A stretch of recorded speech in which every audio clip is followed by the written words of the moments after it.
My dear students, आप सबका हमारे इस सेशन में स्वागत है। आज हम फिर से DEC 1 के चैप्टर को कंटिन्यू करेंगे जिसको हमने लास्ट में छोड़ा था। मैं डॉक्टर प्रिया सिंगला आप सबका अपने इस निर्माण कैंपस ऑफ सुनाम के यूट्यूब चैनल में आप सबका स्वागत करती हूँ। चलिए हम स्टार्ट करते हैं अपना chapter, importance of the study of child development. हमने लास्ट छोड़ा था टॉपिक, लास्ट हमने पढ़ी थी कि डेवलपमेंट्स कौन कौन सी होती हैं। अब है कि बाल विकास का क्या महत्व होता है। जब हम बाल विकास के बारे में पढ़ते हैं, ठीक है, तो हमें ये समझने में थोड़ी मदद मिल जाती है कि बच्चे का जो बिहेवियर है, जो उसका व्यवहार है, वो अलग अलग एज पर कैसा होगा और हमें उनको कैसे उसके बारे में गाइड करना है, उसके कारण क्या होते हैं। ये सारी इंफॉर्मेशन हमारे लिए बहुत हेल्पफुल, लाभदायक होती है। अब फर्स्ट है describing universal patterns of development, सार्वभौम स्वरूपों का वर्णन। हिंदी में है कि जो हमारे सर्वभौम पैटर्न हैं डेवलपमेंट विकास के, उनको डिस्क्राइब करना। कहते कि अब तक हमने बहुत सारे एग्जाम्पल पढ़े हैं जिससे हमें ये समझ आ गया होगा कि जो डेवलपमेंट है ना, वो एक निश्चित क्रम से होता है। ठीक है ना, मतलब डेवलपमेंट का भी एक रूल होता है कि वो सीक्वेंस में ही चलता है, वो कॉन्टिन्यूसली सीक्वेंस में चलता है।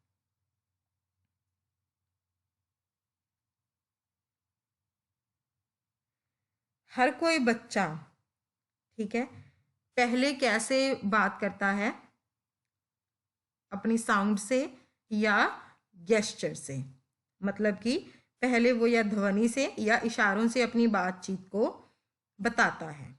ठीक है, फिर वो धीरे धीरे वर्ड्स याद कर लेता है, फिर वो उनको वर्ड्स को यूज करता है अपने अपने आप को एक्सप्रेस करने के लिए।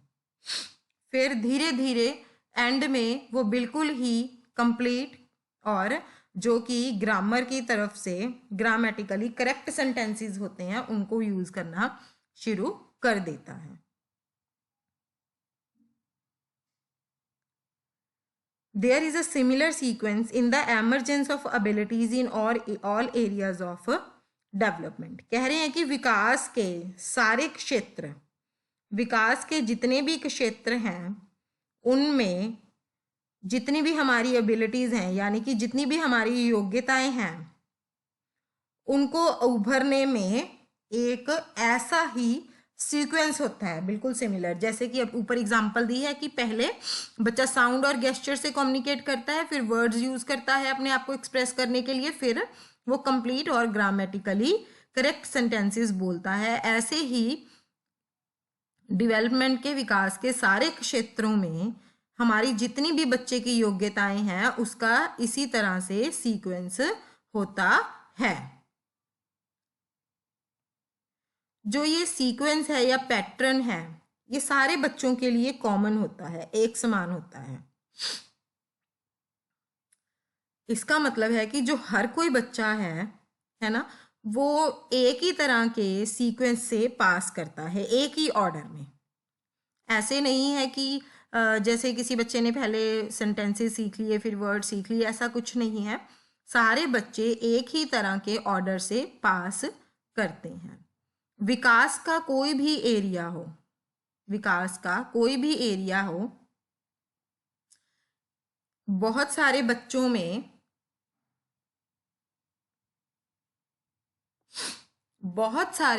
में क्या होता है कि जो भी कोई योग्यता है, ठीक है, विकास के किसी भी क्षेत्र में जो भी किसी बच्चे की एक स्पेसिफिक योग्यता है, वो बहुत सारे बच्चों में एक पर्टिकुलर एज में ही आती है। जैसे हम कह देते हैं कि बच्चा इस एज में चलना सीखता है, वो एक पर्टिकुलर होती है कि बच्चा इस एज में चलना सीखेगा ही सीखेगा। स्पेशल केसेस होते हैं कई बार, पर मोस्टली जो बच्चे होते हैं वो ऐसे करते ही करते हैं। जैसे कि बच्चा 6 महीने की उम्र तक बैठना सीख जाता है, ठीक है, और अपने फर्स्ट बर्थडे पर वो फर्स्ट वर्ड्स बोलने शुरू कर देता है, और 12 साल की उम्र के आसपास वो उसकी एब्स्ट्रैक्ट थिंकिंग स्टार्ट हो जाती है कि अ, बिल्कुल वो मतलब ऐसे सोचने लग जाता है कि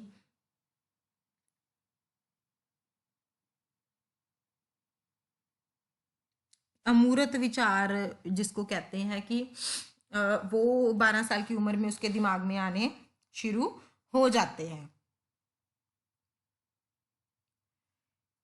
इसी तरह ये जो विकास है इसका एक जो पैटर्न है वो यूनिवर्सल है। यूनिवर्सल मीन सारे संसार में यही फॉलो किया जाता है। इसके बिना कहते कोई भी बच्चा ऐसा नहीं है जो पहले क्रॉल ना करता हो, वो बैठने से पहले क्रॉल करना सीखेगा। सारे बच्चे ही ऐसे करते हैं। कहते कि कोई भी बच्चा ऐसा नहीं है, पहले वो जो उसका केयर गिवर है, जो उसका ध्यान रखता है, पहले वो उसके साथ घुल मिल जाएगा, फिर उसके बाद वो बाहर के लोगों के साथ घुलना मिलना शुरू करेगा। कोई भी बच्चा ऐसा नहीं है जो पहले बाहर के लोगों के साथ घुलना मिलना शुरू करेगा और फिर अपने प्राइमरी केयर गिवर के साथ। इसलिए जो विकास का हर एक क्षेत्र है, the emergence of one ability is dependent on and the follows the previous one, कि किसी भी एक योग्यता का उभरना दूसरी योग्यता पर निर्भर करता है, या उससे पहले वाली योग्यता अगर पूरी होगी तो ही वो दूसरी योग्यता उसमें आगे आएगी। At the same time, it is important to remember that when we speak of sequences in development as related to age, the age specified is the average age. परंतु इसके साथ ही साथ इस बात का ध्यान रखना बहुत ज़रूरी है कि जब हम उम्र के साथ संबंधित विकास की बात करते हैं तो जो हमारी एज बताई गई है, जो एज स्पेसिफाई की गई है, वो एक औसत उम्र यानी कि एवरेज एज होती है। कहते जबकि सारे बच्चे हर एक डेवलपमेंट सीक्वेंस के थ्रू गुजरते हैं, सबकी जो स्पीड होती है, रेट होता है, वो भिन्न भिन्न होता है। इसके परिणाम स्वरूप क्या होता है कि जो बच्चे उम्र के हिसाब से एक विशेष क्षमता प्राप्त कर लेते हैं,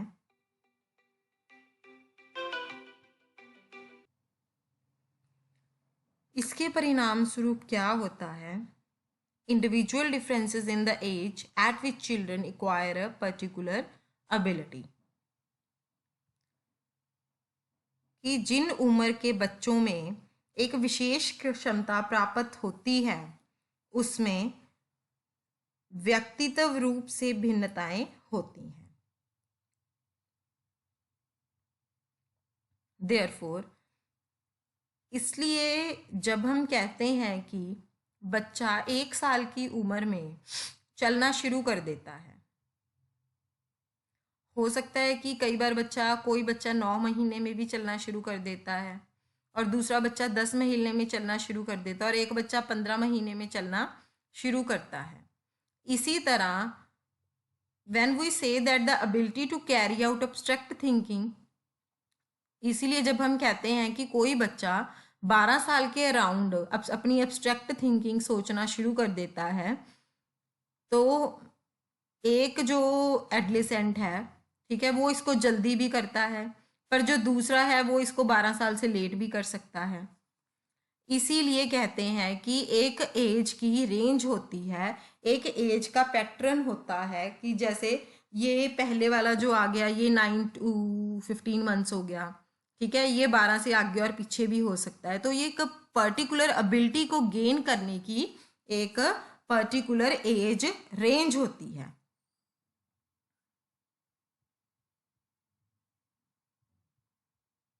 जो ये एज की रेंज होती है जहाँ पर एक पर्टिकुलर बच्चा या बहुत सारे बच्चे एक सर्टन स्किल को गेन करते हैं, ठीक है, वो उनकी विकास की नॉर्म को आइडेंटिफाई करने में हमें हेल्पफुल होती है कि ये बच्चे की कौन सी डेवलपमेंट अब हो रही है। जो नॉर्म्स होते हैं वो हमें ये हेल्प करने में मदद करते हैं कि बच्चा एक पर्टिकुलर उसमें एज में डेवलपमेंट उसकी हो रही है या नहीं हो रही है। ठीक है, जैसे कि एग्जाम्पल,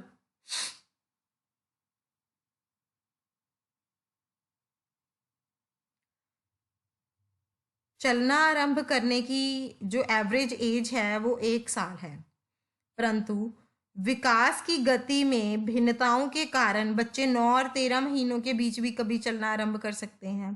परंतु यदि बच्चा 15 महीनों के बाद भी चलना आरंभ नहीं करता तो इसका मतलब है कि चलना आरंभ करने में उसने देर लगा दी है। ऐसी कंडीशन में माता पिता को इस चीज पर ध्यान देना चाहिए। अब नेक्स्ट है, the term optimal is often used in connection with the development. जो ऑप्टिमल टर्म है यानी कि अनुकूलम जो टर्म है उसका यूज ज्यादातर विकास के कनेक्शन में ही होता है। अब ऑप्टिमल डेवलपमेंट क्या होती है? ऑप्टिमल डेवलपमेंट का मतलब है कि जो डेवलपमेंट है, जो ग्रोथ है और परिवर्तन यानी कि चेंजेस, ग्रोथ और जो चेंजेस हैं वो जो एक्सपेक्ट की हुई गति है उसी तरीके से हो रहे हैं। दूसरे शब्दों में हम कह सकते हैं कि जो बच्चे का विकास है वो नॉर्म्स को फॉलो कर रहा है, कि विकास के मानदंडों के अनुसार ही हो रहा है। जो उसके विकास के मानदंड है ये नॉर्म्स है।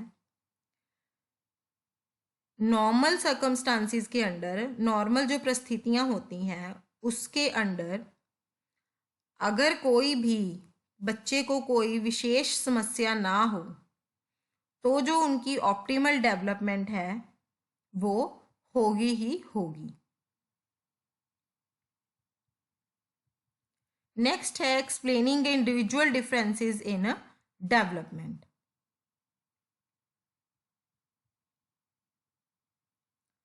अगर विकास का एक नियत ढांचा है होता है जो सभी बच्चों के लिए एक सा होता है, परंतु कोई दो बच्चे एक समान नहीं होते हैं।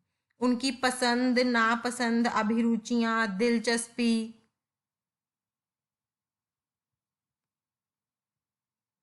जो भी कौशल हैं, योग्यताएं हैं, बात करने का ढंग, देखने का ढंग, आकृति या व्यवहार में कोई भी डिफरेंस होता है। व्यक्तित्व भिन्नताओं का संबंध बच्चों के व्यक्तित्व, कौशलों और विचारों से विविधता से है। जैसे कि एक परिवार में एक बच्चा बहुत चुप रहता है और वो सारे काम करता है जो उसको दिए जाते हैं, पर जो दूसरा है वो अपने तरीके की डिमांड करता है कि मैं ये काम अपने तरीके से करूँगा, या अपनी ही बात मनवाता है। जैसे कि कुछ बच्चे गाना गाना को इंजॉय करते हैं बट कुछ म्यूजिक को पसंद नहीं करते। कुछ बच्चे बहुत तेज दौड़ते हैं और कुछ बच्चे दूसरों से ज़्यादा ऊंचा जंप कर लेते हैं। आपने जो अभी भी एग्जाम्पल्स पढ़ी हैं ये सारी जो हमें ऊपर पढ़ी थी, इसमें ये पढ़ा हुआ है हमने कि जिन उम्रों में बच्चे एक विशेष कौशल प्राप्त करते हैं उन्हें वैयक्तिक भिन्नताएं कहते हैं, यानी कि पर्टिकुलर स्किल्स कहते हैं। नेक्स्ट है, the understanding of individual differences helps us realize that every child is different and should not be compared to others.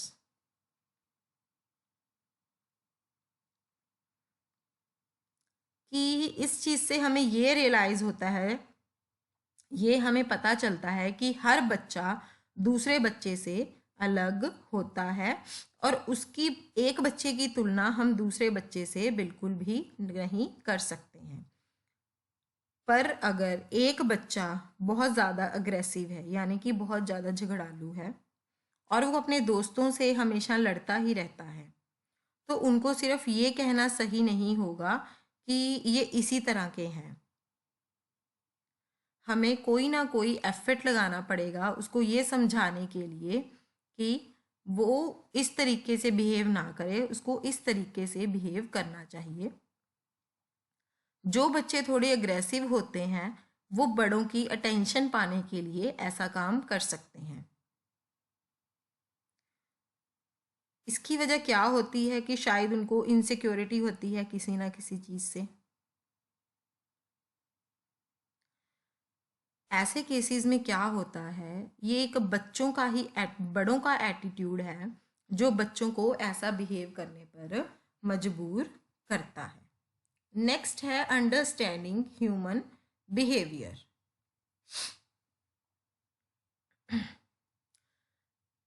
जब भी किसी बड़े का जो बिहेवियर है या उसका बिहेव करने का तरीका है या उसका कोई एटीट्यूड है, उसकी जो जड़ें हैं वो कहाँ होती हैं, वो एक बच्चे के एक्सपीरियंस में ही होती हैं। मतलब जो अपने बचपन में वो सीखता है वो उसी का एक रीज़न भी हो सकता है।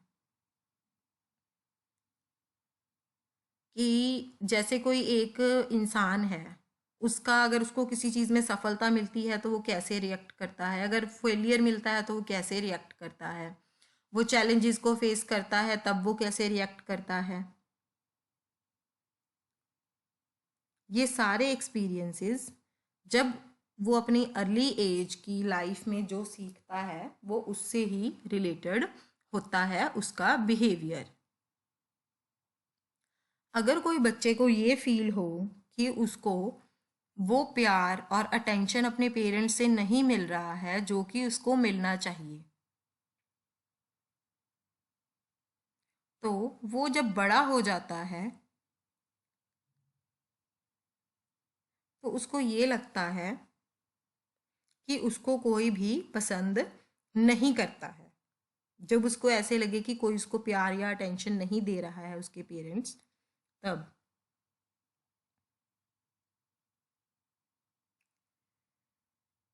इन केसेस में क्या होता है कि जब बच्चों थोड़ी सी भी कोई गलती करते हैं बच्चे, तो उनकी बुरी तरह से बहुत डांटा जाता है, तो बच्चों को ऐसा फील होता है।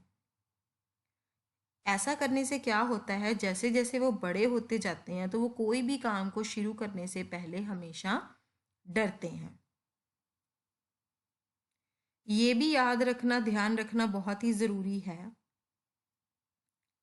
कि किसी भी एक व्यक्ति या बच्चे का व्यवहार दूसरे से हमेशा डिफरेंट होता है। इसीलिए हमें किसी भी कंक्लूजन पर पहुंचने से पहले जो कि बच्चों से संबंधित हो, हमें ये जानना ज़रूरी है कि अंततः सिचुएशन क्या थी, ठीक है, और उसको हर कॉन्टेक्स्ट में हमें ऑब्जर्व करके पहले देखना है। अब एक एग्जांपल दी हुई है, take the case of Mohan who is 4 years old. हमें मोहन का एक केस ले लेना है जो कि 4 साल बड़ा है और वो एक नर्सरी स्कूल में जाता है। स्कूल में जो मोहन है वो चुपचाप रहता है और बहुत ही शर्मीला लड़का है।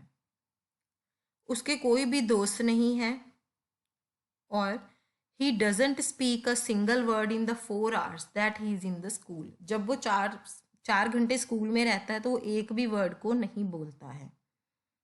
वो कोई भी एक्टिविटी करना स्टार्ट इनिशिएट नहीं करता है, किसी भी एक्टिविटी को करने में बस अपने आप ही खेलना पसंद करता है। पर वो काम करता है जो उसको टीचर करने के लिए कहती है। But the same child is different once he reaches home. पर यही मोहन जब वो घर पहुंच जाता है तो वो डिफरेंट तरीके से बिहेव करता है। He narrates the experience of the day to his mother, plays with his elder brother, and sings songs heard in the school. यही बच्चा जब अपने घर जाता है तो वो अपनी मदर को अपने सारे एक्सपीरियंस बताता है कि आज क्लास में क्या हुआ, और अपने बड़े भाई के साथ खेलता भी है, और स्कूल में जो भी कोई सॉन्ग सुनाए गए हैं उसको वो दोहराता भी रहता है। देखो, हमने एक ही बच्चे के बिहेवियर को दो तरीके से देखा है, ठीक है ना।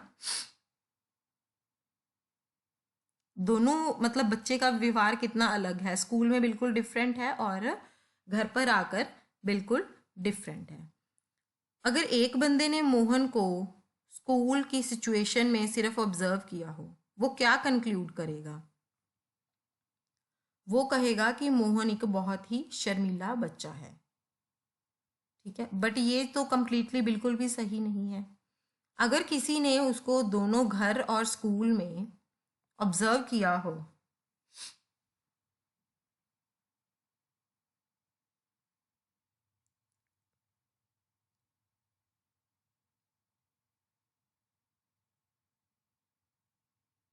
अगर किसी ने उसको मोहन के व्यवहार को, हमें कोई भी एंड कंक्लूजन पर पहुंचने से पहले ये देखना होगा कि मोहन स्कूल और घर दोनों में, उसको पहले ऑब्जर्व करना होगा उसके बिहेवियर को, ठीक है। उसके बाद हमें क्या करना है कि स्कूल उसे आत्म अभिव्यक्ति के लिए प्रोत्साहित क्यों नहीं कर पाता, इसका भी अध्ययन करना होता है। नेक्स्ट है application in day to day interactions with children.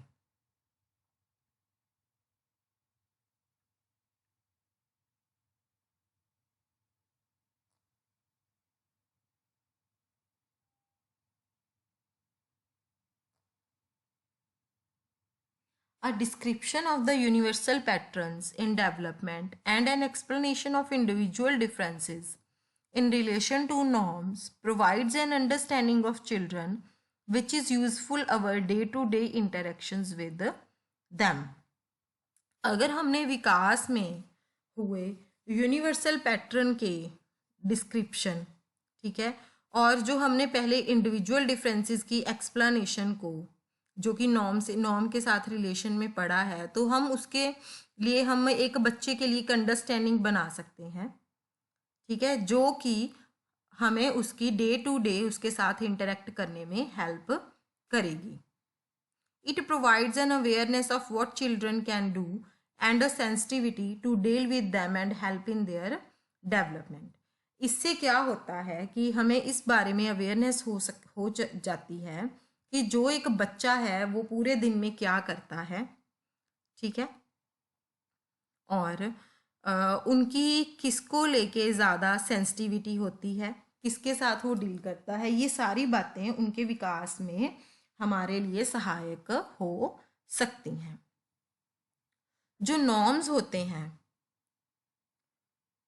जो मानदंड होते हैं, उससे हमें क्या पता चलता है कि जो हमारे अंदर एबिलिटीज़ हैं उसके उभरने की हमारी एवरेज एज क्या है।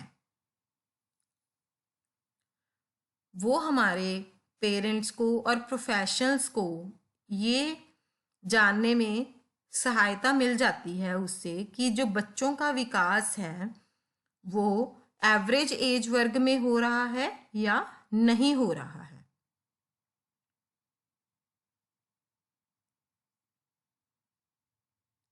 इससे क्या होता है कि वो विकास के जो सीक्वेंस हैं उसकी अगली अवस्था के लिए भी बच्चे को तैयार कर सकते हैं।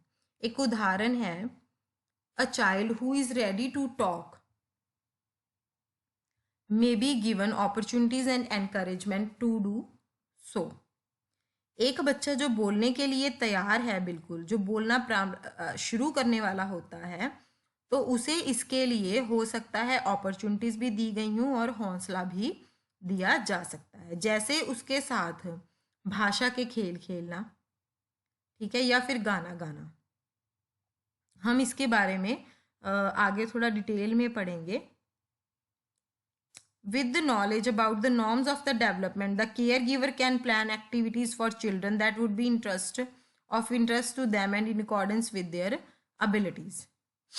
कहते हैं कि जो विकास के नॉर्म्स हैं उसकी जानकारी से पालन करता जो बच्चों के लिए ऐसी खेल क्रियाएं आयोजित करें जो कि बच्चों के इंटरेस्ट की हों और उनकी योग्यताओं के अकॉर्डिंग ही हों। एक 2 साल का बच्चा,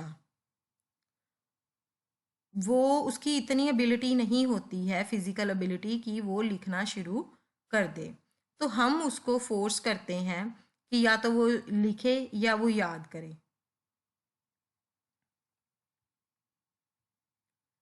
and ridiculing her when she cannot make create feelings of incompetence।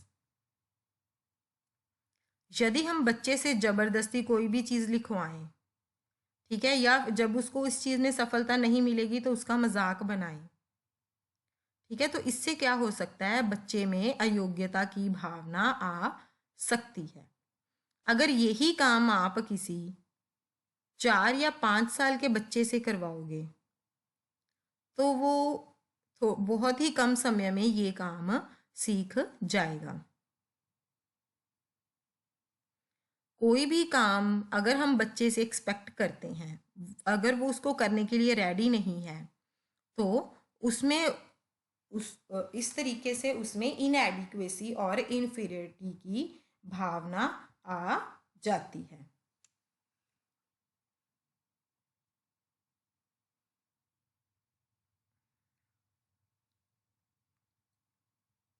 At the same time, children like to face challenges.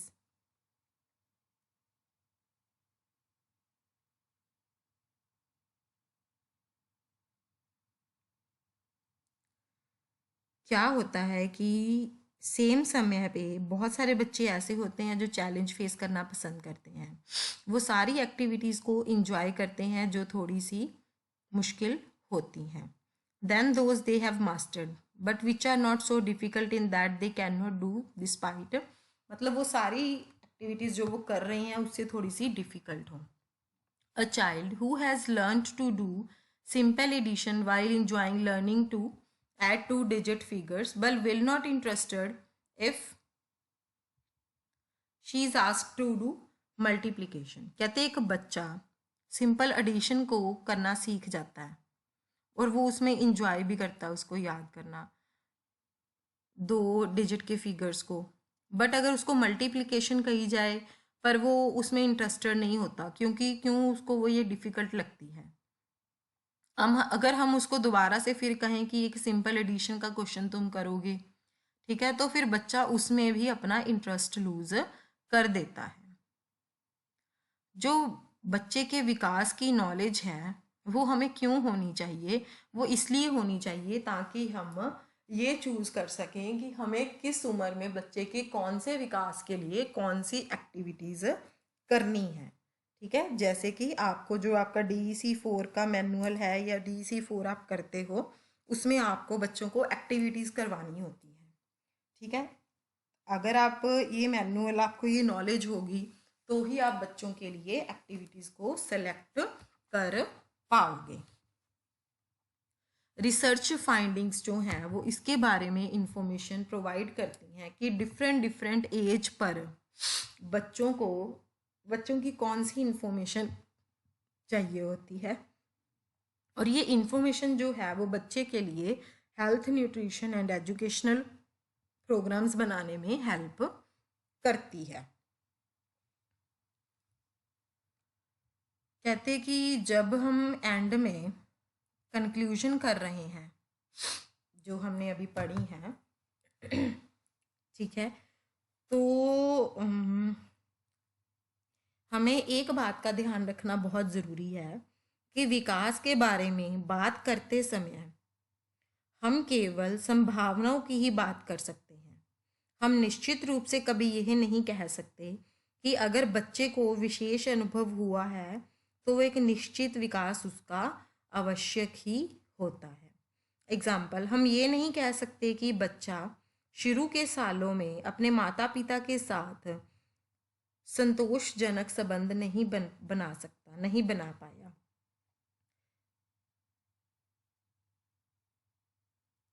कि वो अगर तब नहीं बना पाया तो फिर जब बड़ा हो जाएगा तब भी वो लोगों के साथ संबंध नहीं बना सकेगा। हम सिर्फ ये कह सकते हैं कि ऐसा होने की संभावना है। हम कंफर्म नहीं हो सकते, हमें क्योंकि पता नहीं है कि ये होगा या नहीं होगा, हम सिर्फ एक संभावना बना सकते हैं। बालिका का स्वभाव और बाद में अपने माता पिता के अतिरिक्त अन्य लोगों से संतोषजनक संबंध बनाने की योग्यता, ये कारक हैं। चलो एक एग्जाम्पल से इस बात को समझ लेते हैं।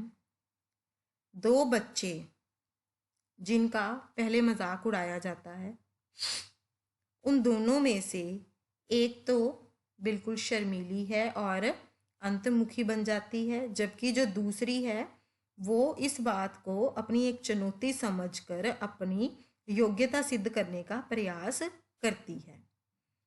दोनों का जो अनुभव है वो तो समान है, पर दोनों की जो प्रतिक्रिया है वो बिल्कुल अलग अलग होती है। इसका कारण यह है कि हर बच्चे के अपने जो गुण होते हैं स्पेसिफिक, या उनके अनुभव होते हैं, उनके आधार पर ही वो अपनी प्रेजेंट जो उनकी सिचुएशन है या फ्यूचर सिचुएशन है वो उसको निपटाएंगे। अब नेक्स्ट है importance of infancy and early childhood.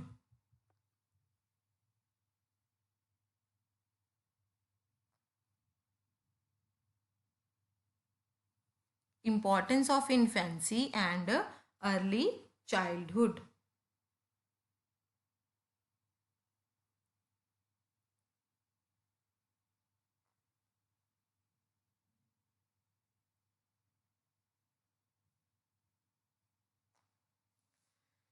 The periods of infancy and early childhood have been acknowledged as the most significant in the life of an individual. What are the reasons for this?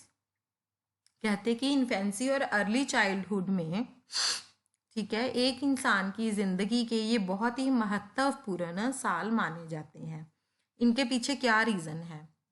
पहले जो research हुई हैं उन्होंने क्या दिखाया है कि जो लाइफ के पहले साल होते हैं वो बच्चे के बाद के बिहेवियर पर बहुत ज़्यादा इफ़ेक्ट होता है, कि जो उन्होंने अभी सीखा है वही वो बड़े होकर बिहेव करेंगे।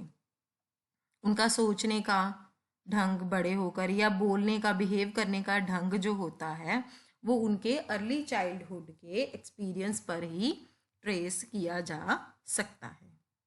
सेकेंडली, जैसे कि आपने यूनिट के स्टार्टिंग में या पहले के पार्ट में पढ़ा है, जो विकास की गति है, जैसे कि physical, cognitive, language, social and emotional development areas में, वो बहुत ही तेज होती है शुरू के थोड़े सालों में, यानी कि इन्फेंसी एंड अर्ली चाइल्डहुड में। इस पीरियड में क्या होता है कि बच्चा स्किल्स तो लर्न करनी सीख जाता है, ठीक है,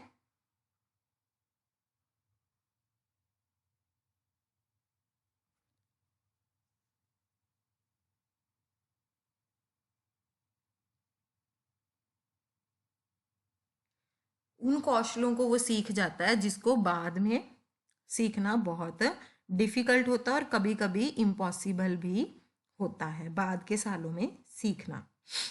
इन सालों में जो बच्चे होते हैं वो बहुत कुछ सीखते हैं,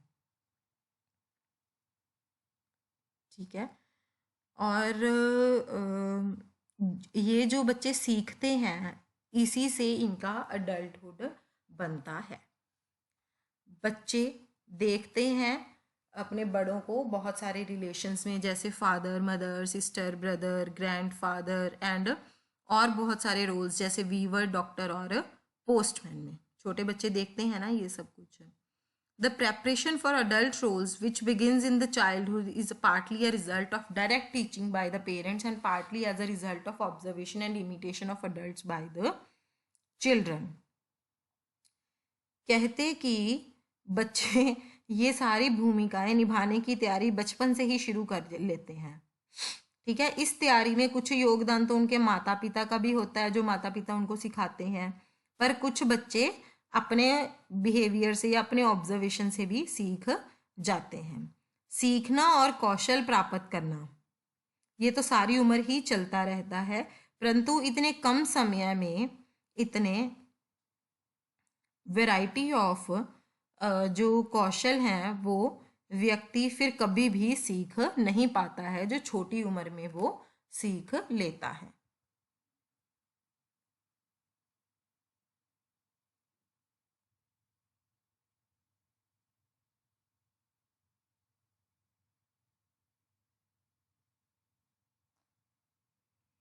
तीसरा कारण है इन्फेंसी और अर्ली चाइल्डहुड के पीरियड की इम्पोर्टेंस को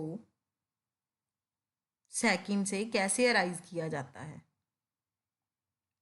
कहते हैं कि जबकि जो डेवलपमेंट है वो बहुत ही फास्ट रेट में, फास्ट गति में होती है इन स्टेजेस में। ठीक है, बहुत सारे अनफेवरेबल एक्सपीरियंस जैसे कि मतलब खाना प्रॉपर नहीं मिल पाता है, नर्चरेंस या केयर नहीं मिल पाती है, अनहेल्दी कंडीशंस में बच्चे रहते हैं, बीमार हो जाते हैं, अडल्ट से बात नहीं करते हैं, ये एक्सप्लॉयटिव वर्किंग सिचुएशंस, ये सारी जो हैं वो उनकी डेवलपमेंट को नुकसान करती हैं या रोकती हैं। इसी तरीके से जो फेवरेबल एक्सपीरियंसेस होते हैं वो डेवलपमेंट को और तेज़ी से करने में मदद करते हैं। कहते हैं कि जो बोथ फेवरेबल और अनफेवरेबल एक्सपीरियंस हैं इस पीरियड में उसका बहुत ज़्यादा स्ट्रॉन्ग इम्पैक्ट रहता है। इसीलिए ये बहुत महत्वपूर्ण है कि बच्चों को थोड़े से हार्मफुल एक्सपीरियंस भी होने चाहिए और थोड़े अच्छे एक्सपीरियंस भी होने चाहिए। इन सारे डेवलपमेंट के जो एरियाज़ हैं, है ना, उनका जो सेंट्रल पॉइंट है वो क्या है? Love, nurturance and care. जो एक विकास है, ठीक है, वो फीडिंग का रिजल्ट नहीं है या बाथिंग का या फिजिकल केयर का, बल्कि कि एक बच्चा कौन से एटमॉस्फेयर से ग्रो हो रहा है, ठीक है, वो क्या फील कर रहा है, उसको लर्न करने के लिए क्या अपॉर्चुनिटीज़ मिल रही हैं, ये सब कुछ डिपेंड करता है। ये जो प्यार, नर्चरेंस और सिक्योर है वो उसको सारी उम्र ही ये चलता रहता है, पर जो अर्ली के ईयर्स होते हैं उसमें इनकी इम्पोर्टेंस बहुत ज़्यादा होती है, क्योंकि यही वो टाइम है जब बच्चा अपने अंदर एक सेल्फ एस्टीम को डेवलप करता है। जो पॉजिटिव एक्सपीरियंस हैं वो इस एज में बहुत इम्पॉर्टेंट होते हैं।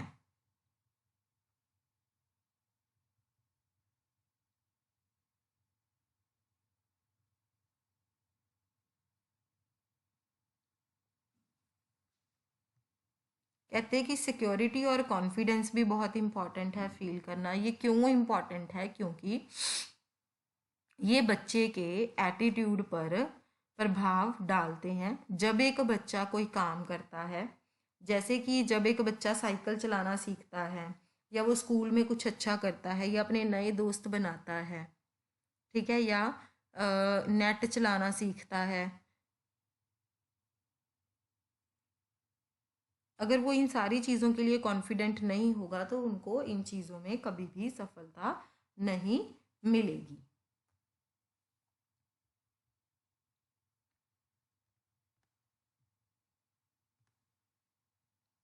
नेक्स्ट ये जो आपका चैप्टर, ऑलमोस्ट ये चैप्टर आपका ख़त्म हो गया है। इन्होंने सम अप किया हुआ है कि हमने इसमें क्या क्या पढ़ा है चैप्टर में। ठीक है, पहले तो आपने ग्रोथ और डेवलपमेंट क्या होती है ये पढ़ा, ठीक है, और कौन से साल में कौन सी डेवलपमेंट होती है और कौन कौन सी डेवलपमेंट्स होती हैं और उसकी स्टडी क्या है ना। अब ये चैप्टर हमारा ख़त्म हो गया है। ये जो पीछे ग्लॉसरी दी होती है ये इसलिए भी दी होती है कि आपको टर्म समझ आ जाए, और कई बार क्या होता है कि ये शॉर्ट फॉर्म में भी आपको एग्ज़ाम में आ सकती हैं कि नर्चरेंस क्या होती है, सेल्फ एस्टीम क्या होता है ना। तो ये भी आपके लिए पढ़ना एक बार बहुत ज़रूरी होता है। अब हम जो हमारी नेक्स्ट यूनिट है हम उसकी तरफ जाएंगे। आप लोग क्वेश्चंस देख सकते हैं। ये जो चैप्टर्स हैं इनको समझने के बाद सिर्फ आपको एग्ज़ाम ही इजी नहीं रहेगा, बल्कि जो आप असाइनमेंट्स बनाते हैं, उनमें भी आपको ज़रूर हेल्प मिलेगी। और यही समझने में हेल्प मिलेगी कि कई बार बीच में से कोई क्वेश्चन आ जाता है या कोई एग्जांपल आ जाती है, उन चीज़ों को भी आपको समझने में हेल्प ज़रूर मिलेगी।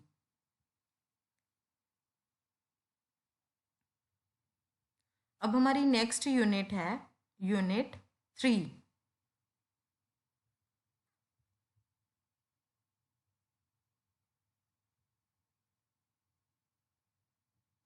ये हमारी आ गई है यूनिट 3। यूनिट 3 है प्रिंसिपल्स ऑफ डेवलपमेंट। ठीक है, क्या है? Principles of development.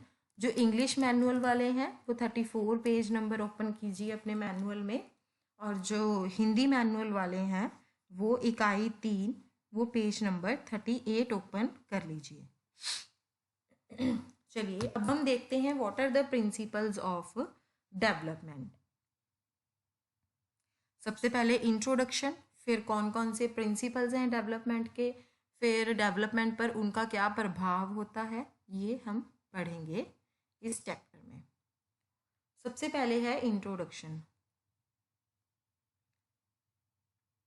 ठीक है, बट सबसे पहले हम पढ़ चुके हैं ना कि डेवलपमेंट क्या होती है, ग्रोथ क्या होती है। अब हम सीधा पढ़ेंगे कि what are the principles of development. इसी ब्लॉक की जो सेकंड यूनिट जो अभी हमने पढ़ी है उसमें हमने डेवलपमेंट के थोड़े से करैक्टरिस्टिक्स पढ़े थे। ठीक है, क्या आप उन सबको रिकॉल कर सकते हैं कि डेवलपमेंट ऑर्डरली होती है, सीक्वेंस प्रोग्रेसिव होती है, और इनके जो रिजल्ट्स होते हैं वो लॉन्ग लास्टिक होते हैं। इसी तरह इस सेक्शन में हम पढ़ेंगे कि कौन कौन से सिद्धांत हैं जो कि डेवलपमेंट को निर्धारित करते हैं, जो कि विकास को निर्धारित करते हैं। पहला है डायरेक्शन ऑफ डेवलपमेंट, यानी कि विकास की दिशा। विकास की क्या दिशा है? Physical and motor development follow to directions. कहते हैं कि जो शारीरिक और क्रियात्मक विकास है वो दो दिशाओं में होता है। पहली दिशा कौन सी है? हेड टू टो डायरेक्शन, मतलब कि सिर से लेकर पैर की दिशा। इसमें क्या होता है, जो विकास होता है वो सिर से लेकर पैर की दिशा में होता है। दूसरे शब्दों में हम कह सकते हैं कि जो हमारा शरीर का ढांचा है, स्ट्रक्चर है, उसमें इम्प्रूवमेंट हो, उसमें सुधार, और जो हमारे हेड रीजन की तरफ से पहले फंक्शन जो स्ट्रक्चर आता है उसमें, और फंक्शन जो होते हैं उसमें कोई सुधार आए। फिर उसके बाद आए ट्रंक में सुधार। ठीक है, फिर फाइनली आए लेग रीजन में। पहले जो सिर का पार्ट है हमारा, फेस सिर, उसके बाद जो हमारा धड़ होता है वो, और उसके बाद हमारा जो लेग्स का रीजन है, फिर उसमें सुधार और फंक्शंस में सुधार आए और उसकी स्ट्रक्चर में सुधार आए, उसको हम बोलते हैं physical development and motor development in one direction.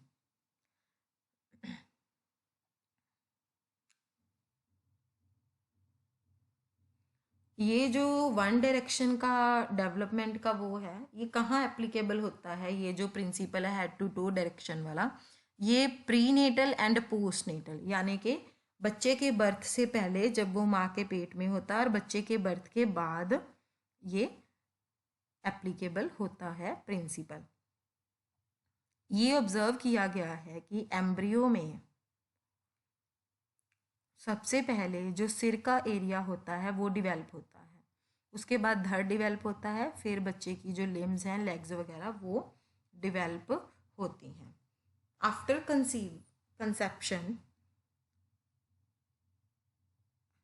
Conception के 8 हफ्ते बाद जो हेड होता है, जो सिर होता है,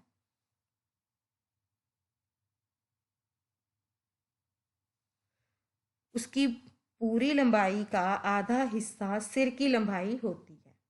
ठीक है, पूरी गर्भावस्था में, पूरी जो मतलब बिफोर आपका बर्थ जो माँ के पेट में चल रहा है, जो हेड है वो शरीर का ऐसा हिस्सा है जिसकी ग्रोथ सबसे ज़्यादा फास्ट होती है। इसका मतलब ये नहीं है कि जो शरीर के बाकी हिस्से हैं उनका विकास नहीं हो रहा है, साथ साथ हमारा कहने का मतलब ये है कि जो सिर है वो बाकी ऑर्गन्स की बजाय थोड़ा फास्ट डेवलप होता है।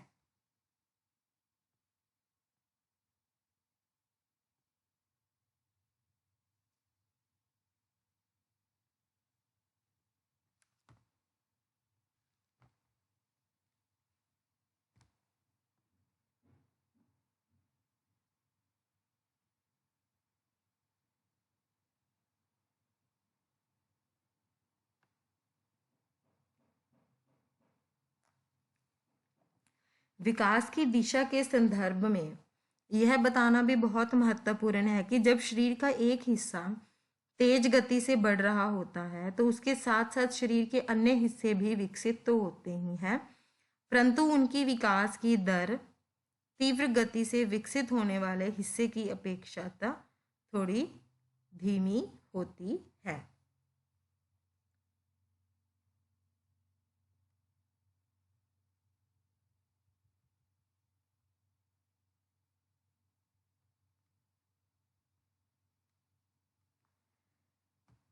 कहते कि जैसे कि जो हमारा सिर होता है वो माँ के पेट में तेजी से डेवलप होता है।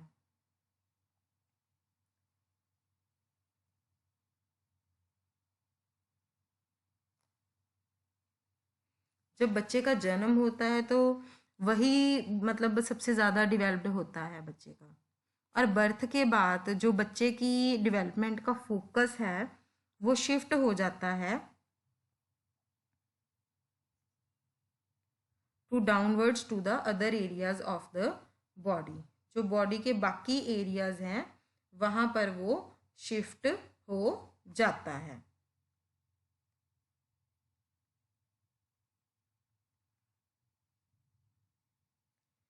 पहले वो फोकस करते हैं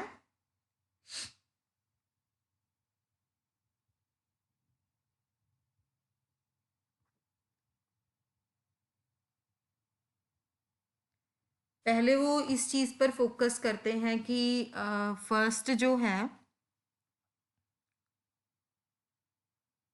कौन सा मतलब किस चीज़ की डेवलपमेंट ज़्यादा होती है। जो धड़ है हमारा उसकी बहुत तेज गति से होती है डेवलपमेंट, उसके बाद हमारी जो बाहें हैं, फिर टांगों की गति भी तेज टांगों की वृद्धि भी तेज गति से होती है।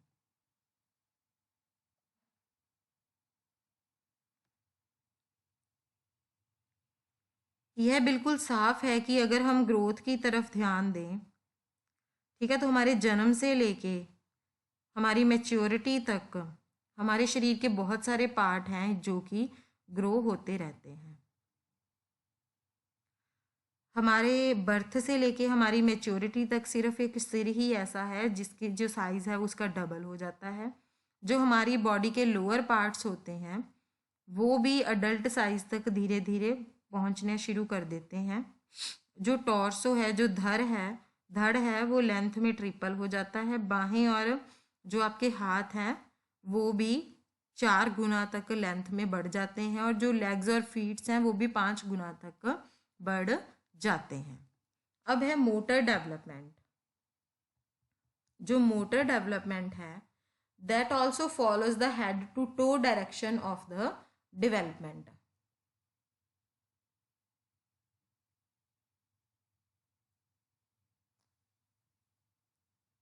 जो क्रियात्मक विकास है वो भी सिर से पैर की दिशा में ही होता है। सिर वाला जो एरिया होता है उसकी मांसपेशियां सबसे पहले नियंत्रित होती हैं, जिसके रिजल्ट से क्या होता है, जो आंखों और चेहरे की गतिविधियां होती हैं वो नियंत्रित हो जाती हैं। उसके बाद जो गर्दन की मांसपेशियां होती हैं वो नियंत्रित होती हैं। फिर बाद में जो धड़ है या अपनी बाँह है या टांगे हैं उसकी मांसपेशियां पर नियंत्रण हो पाता है। इसी के चलते आपने देखा होगा कि बैठ पाने की जो योग्यता है वो कैसे होती है? पहले बच्चे अपने सिर को टिकाना शुरू करते हैं, फिर चलना सीख पाने से पहले बच्चे बैठने के योग्य भी हो जाते हैं। अब दूसरी डायरेक्शन जो physical and motor development follow करता है वो है from the centre of the body to the ends, शरीर के मध्य से लेके बाहर की ओर तक। इसका मतलब है कि जो विकास है वो बाहर की तरफ होता है, अंदर से बाहर की तरफ होता है। एक ये फिगर है 3.1, इसमें दिखाया गया है कि जो शरीर का केंद्र है, केंद्रीय अक्ष दिखाया गया है, ये केंद्रीय अक्ष है, मतलब ये जो सेंटर है, central axis of the body,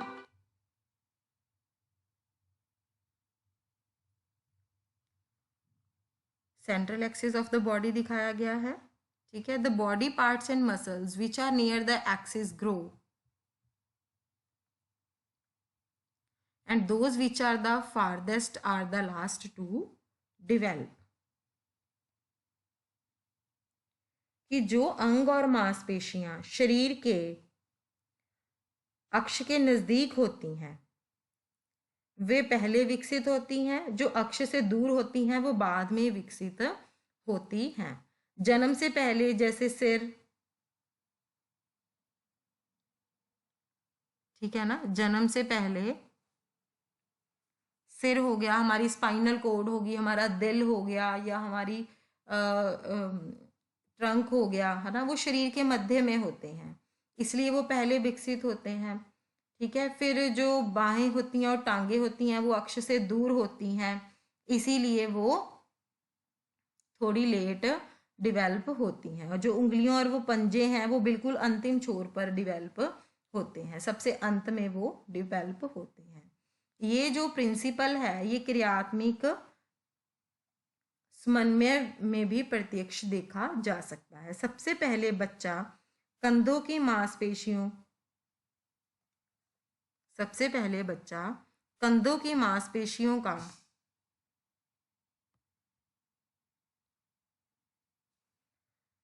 प्रयोग करता है, जो कि सेंटर के सबसे नजदीक होती हैं।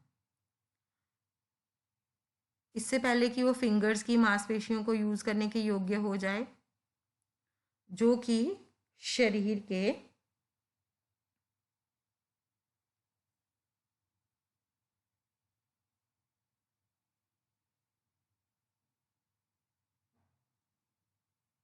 सबसे अंत में होती हैं।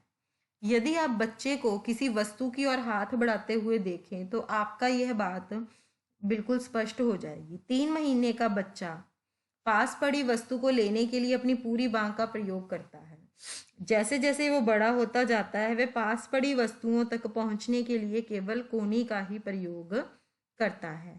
इसी प्रकार वह एक वस्तु को उठाने के लिए बच्चा पूरे हाथ का प्रयोग करता है। वस्तुओं को केवल उंगलियों से उठाना वह बाद में सीखता है।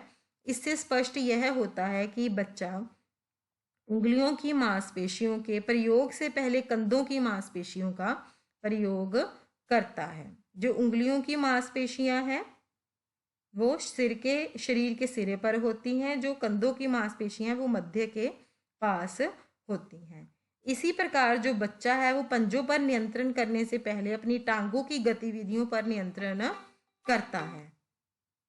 इन उदाहरणों से हमें ये पता चलता है कि बच्चे पहले शरीर की बड़ी मांसपेशियों से तालमेल कर पाते हैं, क्योंकि वो शरीर के सेंटर के बिल्कुल पास होती हैं, और इसके बाद ही छोटी मांसपेशियों से तालमेल करता है जो सिरे के और पर होती हैं।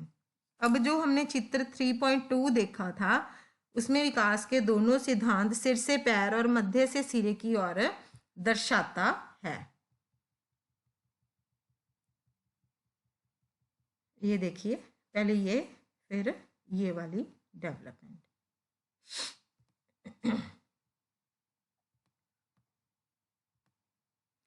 इसके बाद है रेट ऑफ डेवलपमेंट। विकास की गति में व्यक्त क्या इंडिविजुअल डिफरेंस है विकास की गति में? आपने ये सारा पढ़ लिया कि जो डेवलपमेंट है वो क्या प्रिंसिपल फॉलो करता है और पर्टिकुलर सीक्वेंस फॉलो करता है अपनी डेवलपमेंट के लिए। जैसे कि अगर हम मोटर डेवलपमेंट के केस में बात करें,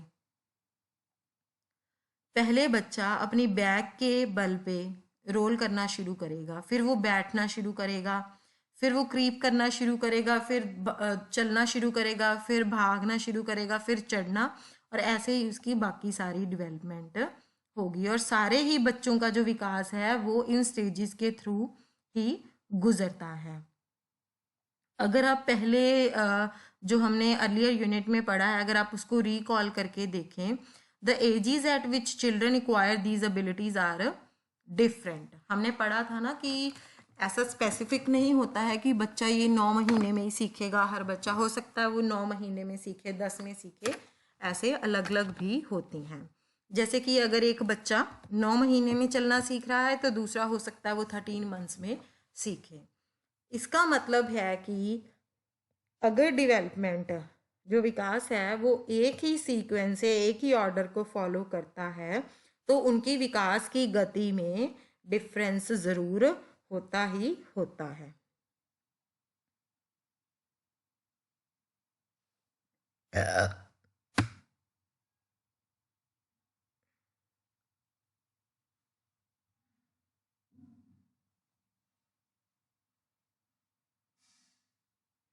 इसलिए विकास के एक विशेष चरण तक पहुंचने या एक विशेष क्षमता प्राप्त होने की उम्र में इंडिविजुअल डिफरेंसेस होंगे ही होंगे।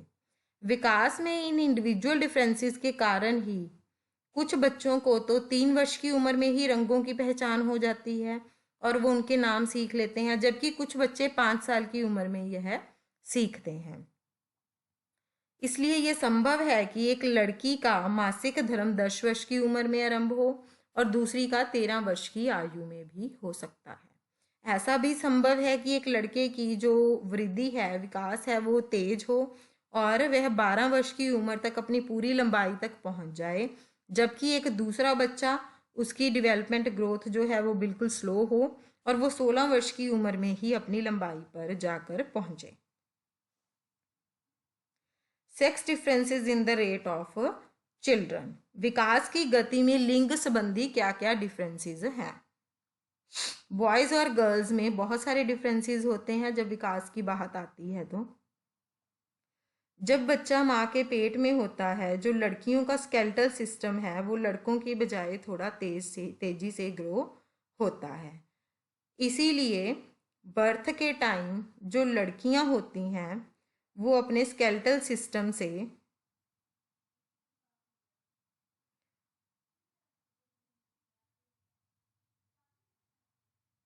लड़कों की बजाय ज़्यादा तेजी से ग्रो होता है। जो लड़कियों में प्यूबर्टी की एज है, जो प्यूबर्टी है यानी कि जो यौवना आरंभ होता है, वो लड़कों से लगभग 2 वर्ष पहले ही हो जाता है। अब नेक्स्ट है डिफ्रेंशिएशन एंड इंटीग्रेशन, विभेदीकरण और एकीकरण। जो डेवलपमेंट है वो डिफ्रेंशिएशन और इंटीग्रेशन के प्रिंसिपल को फॉलो करता है। पहले हमें ये थोड़ी सी एग्जांपल्स के थ्रू समझना है। The fertilisation of the ovum with the sperm results in a single cell which is called the zygote. कहते कि जब जो अंडाणु होता है, जब उसका शुक्राणु से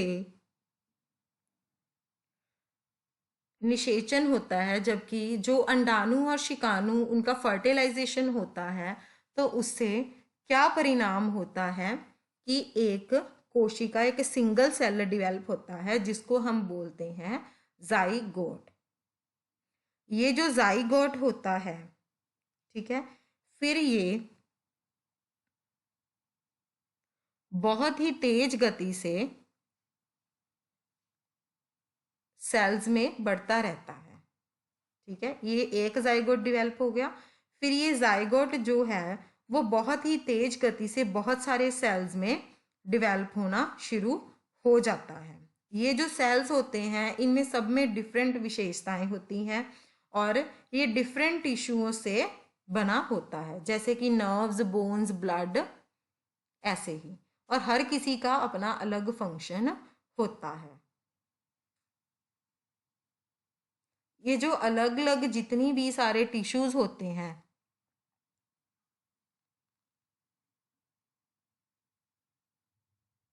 ये एक दूसरे से कोऑर्डिनेट करते हैं। पाचन तंत्र और श्वसन तंत्र जैसे कि जटिल तंत्र बनते हैं।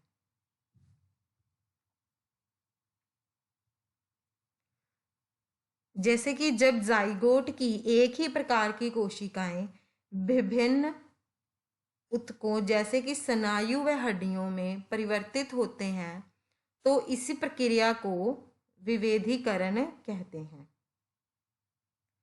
ठीक है।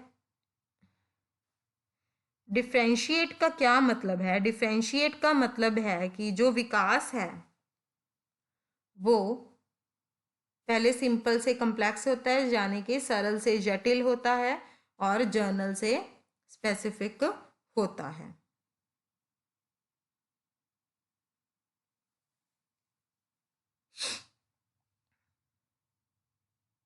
जो हमने उपरोक्त प्रक्रिया देखी है उसमें हमने ये देखा है कि विकास के कारण ही एक जैसी कोशिकाएं जटिल ऊतकों में परिवर्तित होती हैं, और प्रत्येक ऊतक के अपने विशेष कार्य होते हैं। विभिन्न ऊतकों के समन्वयन ने से एक तंत्र बनने की प्रक्रिया एकीकरण कहलाती है। एकीकरण का अर्थ शरीर के विभिन्न भागों के समन्वय से है, जिससे एक जटिल संरचना बनती है। इसका तात्पर्य विभिन्न व्यवहार स्वरूपों में समन्वय से भी है।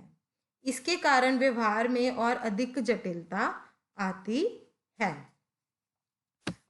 The principles of differentiation and integration can be seen in all areas of development. विकास के हर क्षेत्र में ये जो डिफरेंशिएशन और इंटीग्रेशन का सिद्धांत है ये देखने को मिल सकता है। Let us see how this principle applies to social development. कहते आओ देखते हैं कि जो सामाजिक विकास होता है उसमें ये प्रिंसिपल कैसे अप्लाई होता है। The infant smiles at all the faces. Starting में क्या होता है, जो बच्चा है वो हर फेस की तरफ देख के स्माइल करता है, क्योंकि वो ये रिकॉग्नाइज नहीं कर पाता कि ये अलग अलग तरह के लोग हैं। उसके हिसाब से ये एक ही तरह के लोग होते हैं। थोड़ी देर बाद वो ये डिफ्रेंशिएट करना सीख जाता है कि जो उसकी माँ का चेहरा है वो बाकी लोगों की चेहरे से बिल्कुल अलग होता है, और वो सिर्फ उसी को ही स्माइल देता है। धीरे धीरे क्या होता है, जो बच्चा है वो बाकी लोगों की भी पहचान करना शुरू कर देता है जो इससे डेली या रेगुलरली इंटरेक्ट करते हैं, और वो बच्चा उन लोगों के फेस के ऊपर भी स्माइल करता है जिनसे कि वो फैमिलियर होता है। इसीलिए वो क्या सीख जाता है, अलग अलग लोगों के चेहरे को डिफ्रेंशिएट करना सीख जाता है, जबकि उसको सिर्फ एक का पता होता है या किसी का भी पता नहीं होता। वो अपनी माँ के टच को और स्मेल को भी डिफ्रेंशिएट करना सीख जाता है बाकियों से। Then she integrates the mother's face, voice, smell and touch, and so learns that all these aspects belong to one person.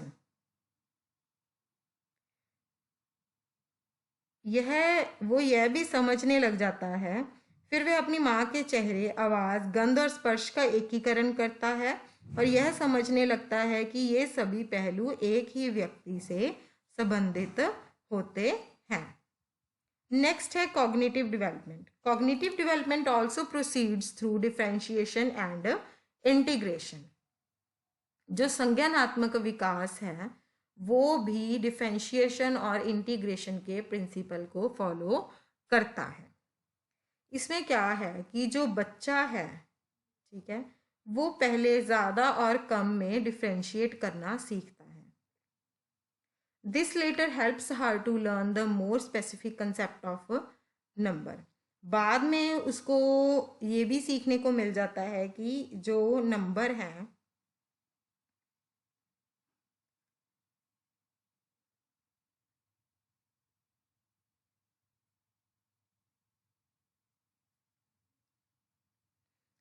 कि वो इसकी उसके उसके इसको उसके साथ क्या होता है कि अगर वो कम और ज़्यादा के बारे में सीखता है तो उसको लगता है कि वो एक जो मतलब स्पेसिफिक कंसेप्ट जो नंबरों का है वो सीख गया, बाद में वो ये भी सीख जाता है।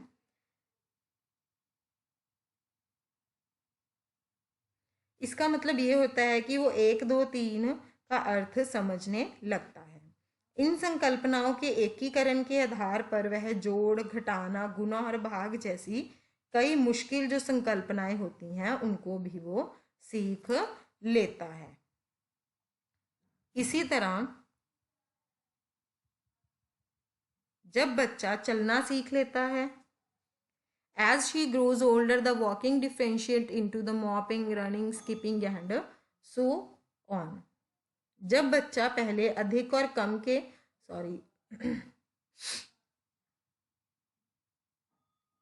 इसी प्रकार जब बच्चा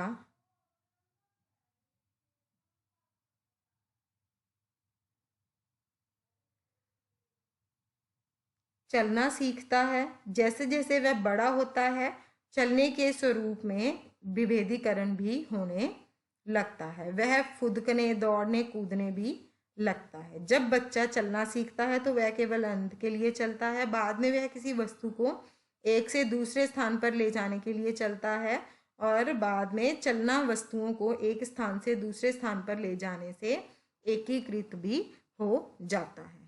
अब इसमें भी दोनों डिफरेंट हो गए हैं, इंटीग्रेशन एंड डिफरेंशिएशन। नेक्स्ट है क्रिटिकल पीरियड्स।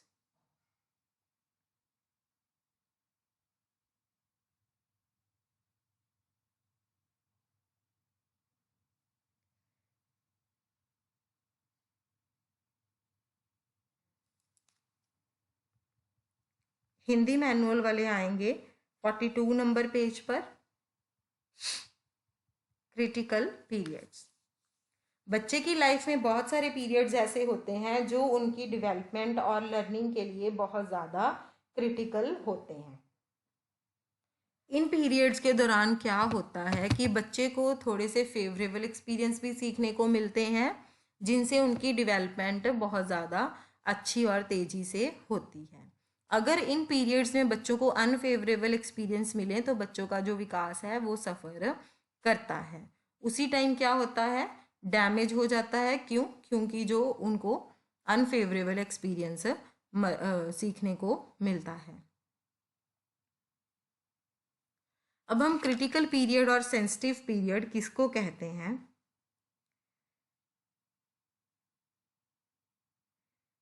वे अवधियां जब बालिका अपने परिवेश की परिस्थितियों के प्रति विशेष रूप से संवेदनशील होती है और निर्णायक अवधियां या संवेदनशील अवधियां कहलाती हैं।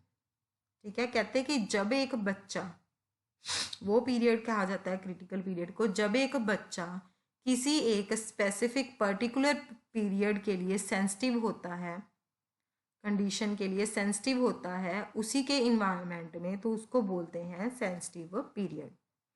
अ क्रिटिकल और sensitive period is that the time period in life when an environmental influence has its greatest impact on the development of the child. कहते हैं कि वह जीवन की एक ऐसी अवधि है जब प्रवेशी परिस्थितियां बालिका के विकास पर अधिकतम प्रभाव डालती हैं। विशिष्ट अनुभव अन्य अवधियों की अपेक्षा इस अवधि में बालिका के विकास को ज्यादा प्रभावित करता है। Such periods are critical for development because during these periods the child is ready to learn a particular skill। कहते हैं कि ये जो पीरियड्स होते हैं वो हमारे विकास के लिए थोड़े क्रिटिकल होते हैं क्योंकि इन पीरियड के दौरान, इस अवधि के दौरान बच्चा एक पर्टिकुलर स्किल सीखने के लिए तैयार हो जाता है। जैसे कि बच्चा सिर्फ बोलना सीख जाता है जब वो अपनी टंग की मूवमेंट्स पर कंट्रोल कर लेता है, लिप्स की मूवमेंट और वोकल कोड पर। उसके बाद ब्रेन भी डेवलप होना शुरू हो जाता है। That is the child must be biologically ready to speak. इसका मतलब ये है कि बच्चा बायोलॉजिकली बोलने के लिए तैयार हो गया है। This biologically readiness refers to maturation. इसको क्या बोलते हैं? मैच्यूरेशन। पर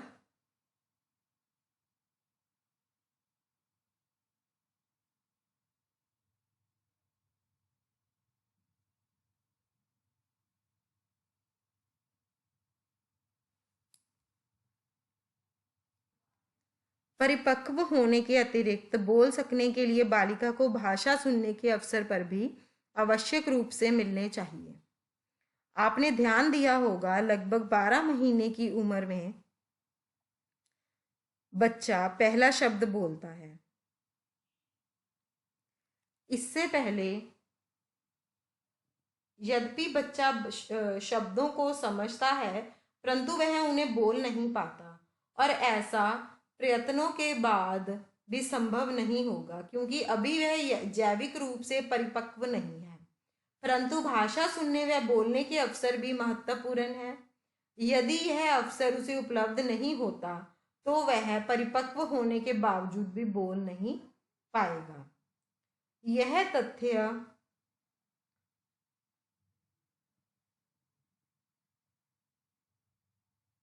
बायोलॉजिकली मैच्योर नहीं होता।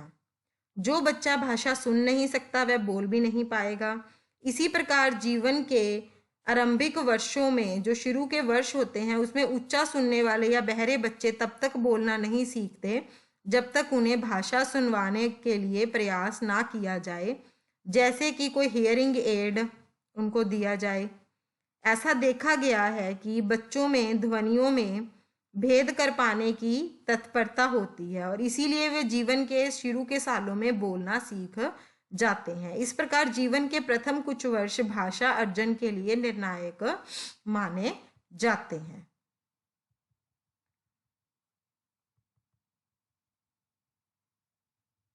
आप यह तो समझ गए होंगे कि जो निर्णायक अवधि है वो वह अवधि है जब बालिका कोई कौशल प्राप्त करने के लिए जैविक रूप से तैयार होती है।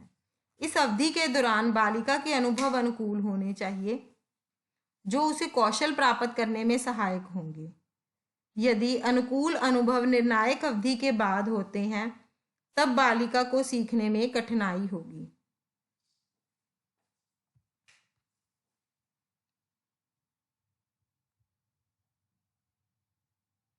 There are critical periods in the prenatal development as well. Prenatal development में भी critical periods होते हैं। It has been observed that the first 3 months of pregnancy are by and large critical for most body systems, and exposure to harmful environmental factors during these months can cause major developmental defects. कहते हैं ऐसा देखा गया है कि जो हमारी pregnancy के पहले 3 महीने होते हैं शरीर के अधिकांश तंत्रों के लिए निर्णायक होते हैं और इन 3 महीनों के दौरान हानिकारक परिवेशी कारकों के कारण विकास संबंधी प्रमुख विकार आ सकते हैं। गर्भावस्था के प्रथम 3 महीने विकास के भ्रूण और प्रारंभिक गर्भ की अवधियों के अनुरूप होते हैं। इसी दौरान कोशिका विभेदन, ऊतक विशिष्टीकरण और अंगों का निर्माण होता है। परिणाम स्वरूप इसी अवधि में अधिकांश हानिकारक प्रवेशी घटक अजन्मे बच्चे पर अधिकतम प्रभाव डालते हैं। बाद के महीनों में गर्भ प्रवेशी प्रभावों के प्रति कम संवेदनशील होता है। आइए इसे एक उदाहरण से समझते हैं।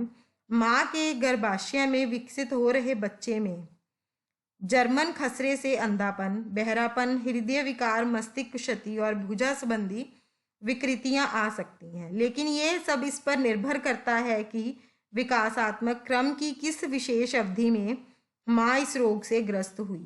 गर्भावस्था के पहले 3 महीनों में यदि माँ इस रोग से पीड़ित होती है तो गर्भ को काफी क्षति हो सकती है, लेकिन अगर गर्भावस्था के बाद के महीनों में उसे जर्मन खसरा होता है तो इससे गर्भ को कोई उल्लेखनीय हानि नहीं होती है।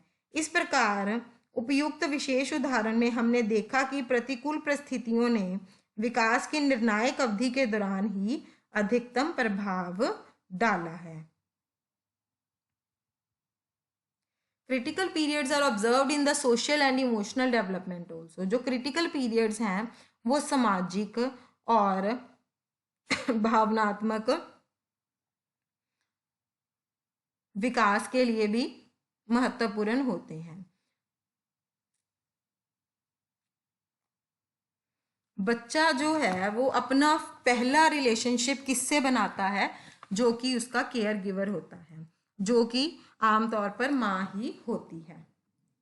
अपने शुरू के जिंदगी के पहले 6 महीनों में रिसर्च ने ये दिखाया है, the child can form this relationship only if the care giver is loving and nurturant. जो एक केयर गिवर है, जो उसकी माँ है, जो उसका ध्यान रखती है, वो उसके साथ सिर्फ तब ही रिलेशन बनाता है अगर वो बहुत ज़्यादा उससे प्यार करती हो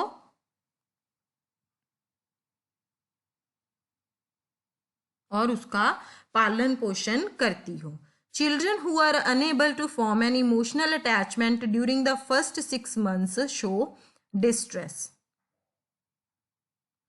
जो बच्चे अपने शुरू के 6 महीनों में, जो फर्स्ट 6 मंथ्स होते हैं, उसमें जो बच्चे अगर अपना भावनात्मक अटैचमेंट नहीं बना पाते हैं किसी से, तो वो उनके लिए एक स्ट्रेसिंग माहौल होता है। वो बहुत ज़्यादा रोते हैं, बहुत ज़्यादा डरते हैं, किसी भी इंसान को ज़्यादा रिस्पॉन्ड नहीं करते हैं और सोशल कॉन्टेक्ट तो बिल्कुल भी किसी से करना पसंद नहीं करते। If this neglect of the child continues she may find it difficult to form the strong relationships later in the life. कहते हैं कि अगर ये बच्चे के साथ ऐसे लगातार होता ही रहता है, इसको नहीं निग्लेक्ट किया जाएगा, तो बच्चा अपनी आगे की लाइफ में भी किसी के साथ कभी भी कोई स्ट्रॉन्ग रिलेशन बनाने में उसको मुश्किल होगी ही होगी। इसीलिए जो पहले 6 महीने होते हैं वो सामाजिक डेवलपमेंट के लिए, विकास के लिए बहुत ज़्यादा क्रिटिकल होते हैं। Though you have been reading that the critical periods are the best time for learning, है ना। कहते कि आप ये भी पढ़ रहे हैं कि सीखने के लिए जो क्रिटिकल पीरियड है वो बेस्ट टाइम होता है। You must remember that they are not only the time for learning. पर आपको ये भी याद रखना होगा कि ये सिर्फ लर्निंग का टाइम ही नहीं है। Human beings are very resilient and a child can learn after a critical period is over, though with some difficulty.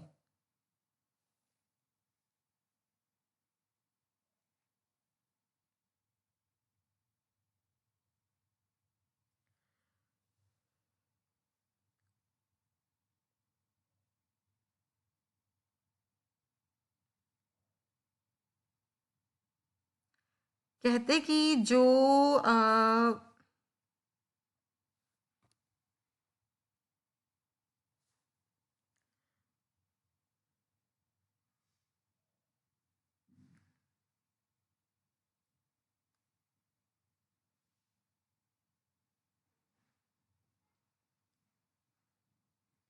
बालिका निर्णायक अवधि के बाद भी कौशल प्राप्त कर सकती है, यद्यपि इसमें कठिनाई होगी और संभवतः अधिक समय भी लगेगा।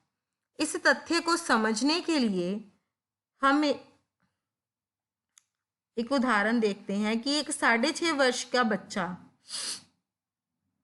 जो जन्म से अपनी गूंगी माँ के साथ अकेला रहता है और उस बच्चे ने अभी तक बोलना नहीं सीखा था, फिर उसे 2 वर्ष के लिए एक इंस्ट्रक्शंस दिए गए, धीरे धीरे उसने बोलना सीखा और 14 वर्ष की उम्र तक उसकी भाषा सामान्य लगने लगी।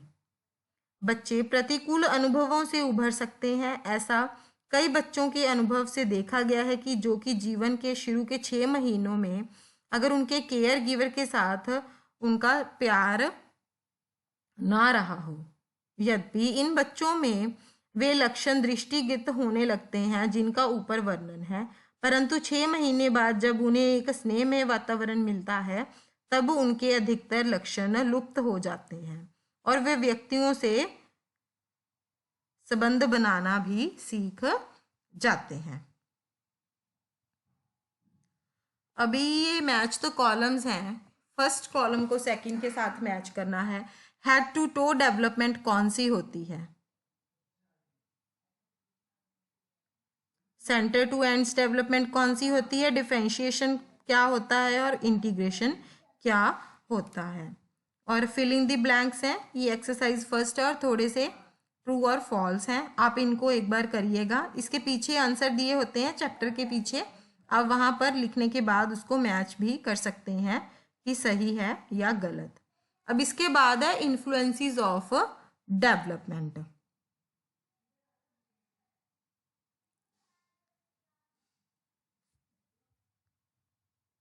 इन्फ्लुएंसेस ऑन डेवलपमेंट, विकास पर प्रभाव। जैसे कि आप पहले सब सेक्शन जो क्रिटिकल पीरियड्स वाला है उसमें आप पढ़ चुके हैं कि जो विकास है और लर्निंग है, ये दोनों चीज़ें तभी संभव होती हैं जब एक बच्चा मैच्योर हो जाता है या वो लर्न करने के लिए तैयार हो जाता है। And when opportunities for learning are available, और लर्न भी वो तभी कर सकेगा अगर उसके पास मौके होंगे कुछ ना कुछ याद करने के। द बायोलॉजिकल रेडीनेस और maturation is mainly determined by heredity. जो मैच्योरेशन है या बायोलॉजिकल रेडीनेस है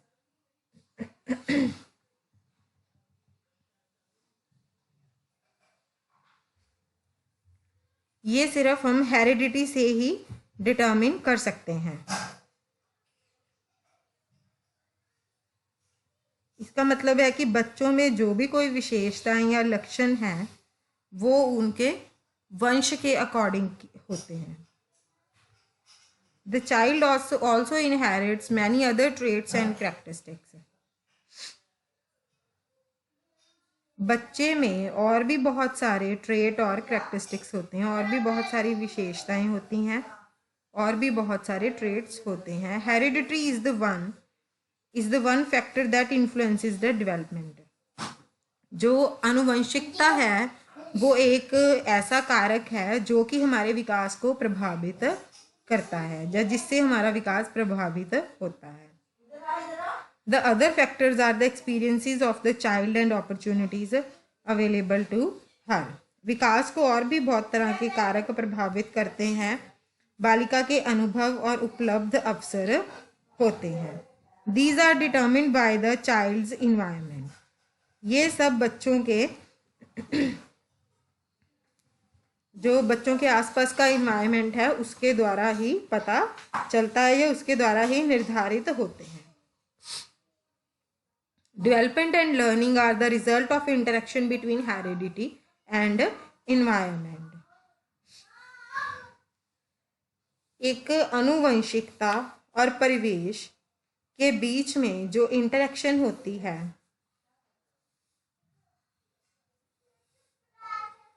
उसके परिणाम स्वरूप ही विकास और लर्निंग होती है। अभी हम दो टर्म्स के बारे में पढ़ेंगे। फर्स्ट है environment. Environment refers to the external condition that influence the development. Environment जो बाहरी वातावरण होता है या बाहर की कोई भी कंडीशंस होती हैं उसको बोलते हैं जो कि विकास को प्रभावित करता है। We can consider environment as prenatal and postnatal. वो कहते हैं हम इन्वायरमेंट को प्री नेटल और पोस्ट नेटल कंसीडर कर सकते हैं। प्री नेटल मतलब जो जन्म से पहले है और पोस्ट नेटल मतलब जो जन्म के बाद है। The prenatal environment is the mother वॉर्म। एग्जाम्पल है जो प्री नेटल इन्वायरमेंट है यानी कि जो बर्थ से पहले का इन्वायरमेंट है वो है माँ के गर्भ के अंदर। The foetus is affected by the kind and amount of the food that the mother eats, physical work done by her, illness she may have during pregnancy and drugs consumed by her. Foetus जो है वो किस तरह से affect होता है mother की वूम के अंदर। जो भी मदर कोई भोजन खाती है, जितनी अमाउंट में खाती है या जो भी कोई खाती है, वो क्या फिजिकल वर्क करती है, प्रेगनेंसी के टाइम उसकी इलनेस के बारे में, और कौन कौन से ड्रग्स वो कंज्यूम करती है। The mother's feeling and emotions will also affect the foetus. जो माँ की फीलिंग्स और इमोशंस हैं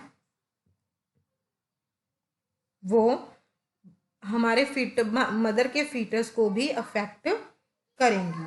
इसीलिए बोला जाता है कि उनको हमेशा खुश रखना चाहिए।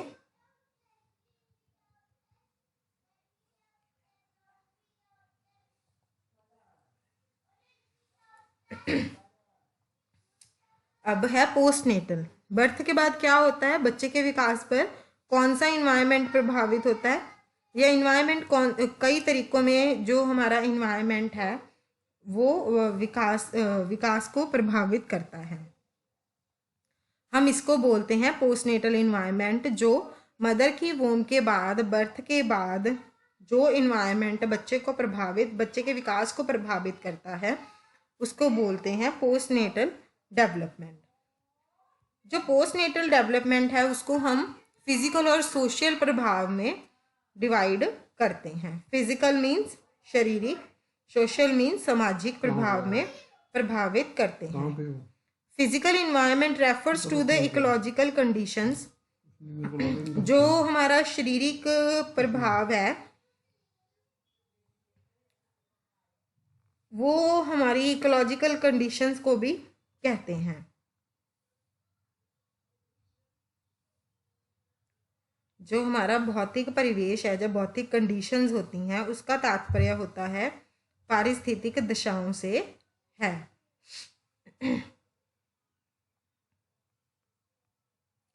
जैसे कि खाए जाने वाले भोजन का क्या प्रकार है, परिवार के सदस्यों का क्या काम है, रहने का स्थान कितना है, आसपास का वातावरण, सुविधाएं, अस्पताल जैसे बिजली, पानी और संचार के माध्यम, टेलीविजन, रेडियो, समाचार पत्र, ये सब जो हैं वो भौतिक परिवेश के अंतर्गत ही आते हैं।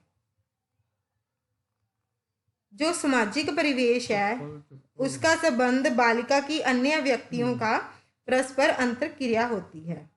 यह अंतरक्रिया परिवार के आकार और प्रकार, लिंग, संस्कृति, धर्म और सामाजिक वर्ग से प्रभावित होती है। परिवेश में ही बच्चे अनुभव प्राप्त करते हैं। अब हेरिडिटरी क्या होती है? हेरिडिटरी जो बच्चे में जन्म से ही उसमें विशेषताएं या कोई लक्षण आते हैं उसको हेरिडिटरी बोलते हैं। ये जो कैरेक्टरिस्टिक्स हैं ये पेरेंट्स से बच्चों में ट्रांसमिट होते हैं।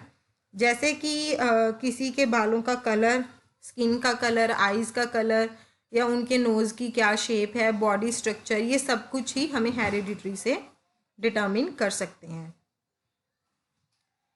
एक बंदे की जो दिमागी क्षमता है या उसके कुछ पर्सनैलिटी के लक्षण हैं उसको भी हम हेरिडिटरी से ही डिटर्मिन कर सकते हैं किसी हद तक। जो हमारे जीन्स होते हैं वो हेरिडिटरी कैरेक्टरिस्टिक्स को पेरेंट्स से बच्चों में ट्रांसफर करते हैं।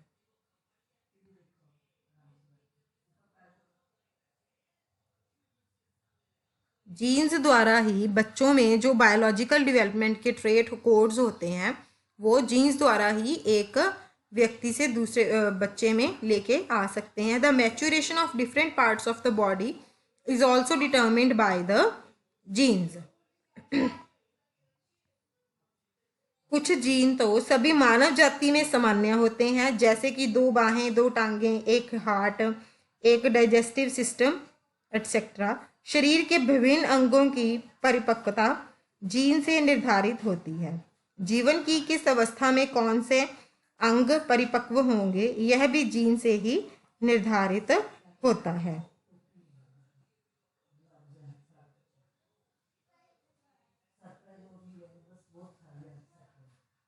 जैसे कि एक दरख्त के या घोड़े के जो जीन्स होते हैं वो एक ह्यूमन बीइंग के जीन से डिफरेंट होते हैं,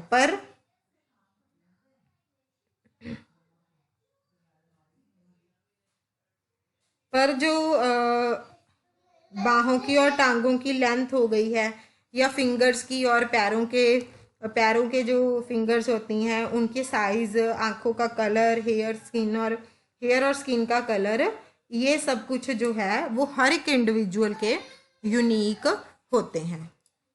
वो एक इंसान को दूसरे इंसान से ये चीज़ें अलग करती हैं। कहते कोई भी 2 लोग जो होते हैं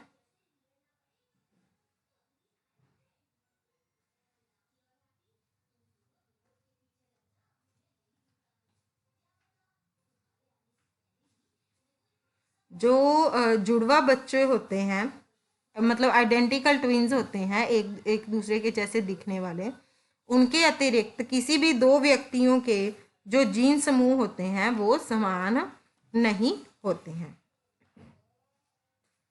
जो आइडेंटिकल ट्विन्स होते हैं उनमें क्या होता है, जो सिंगल जाइगोट होता है एकल युग्मन के विभाजन से वो बनते हैं। कभी कभी दो अंडाणु दो शुक्राणुओं से एक ही समय पर निषेचित हो जाते हैं, जिसके परिणाम स्वरूप दो जाइगोट बनते हैं और वो जुड़वा बच्चे कहलाते हैं। ऐसे में प्रत्येक बच्चे की विभिन्न आनुवंशिक सामग्री होती है, क्योंकि वे अलग अलग अंडाणु और शुक्राणु के समेकन का परिणाम होते हैं।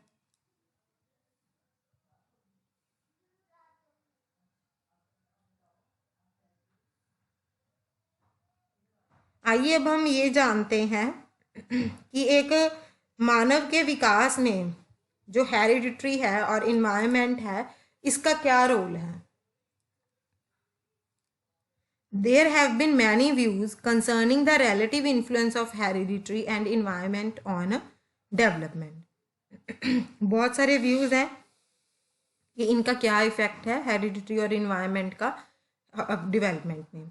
एक टाइम पर क्या होता है, environment was regarded to be playing a greater role than hereditary.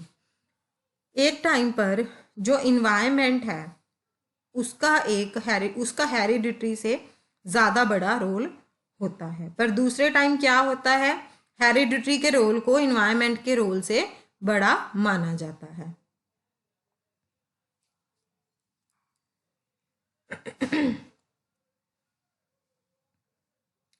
इनमें से कोई भी मत सेंट्रल नहीं है, केंद्रीय नहीं है। बात यह नहीं है कि जो विकास है वो हेरिडिटरी या इन्वायरमेंट किससे प्रभावित होता है, और ना ही है किस अनुपात में हेरिडिटरी और इन्वायरमेंट विकास पर प्रभाव डालते हैं। वास्तव में विकास के विभिन्न पक्षों पर जो हेरिडिटरी और इन्वायरमेंट है वो आपस में मिलकर प्रभाव डालते हैं। दोनों के प्रभाव को अलग अलग करना सरल नहीं होता है, क्योंकि दोनों की परस्पर क्रिया निरंतर व जटिल होती है।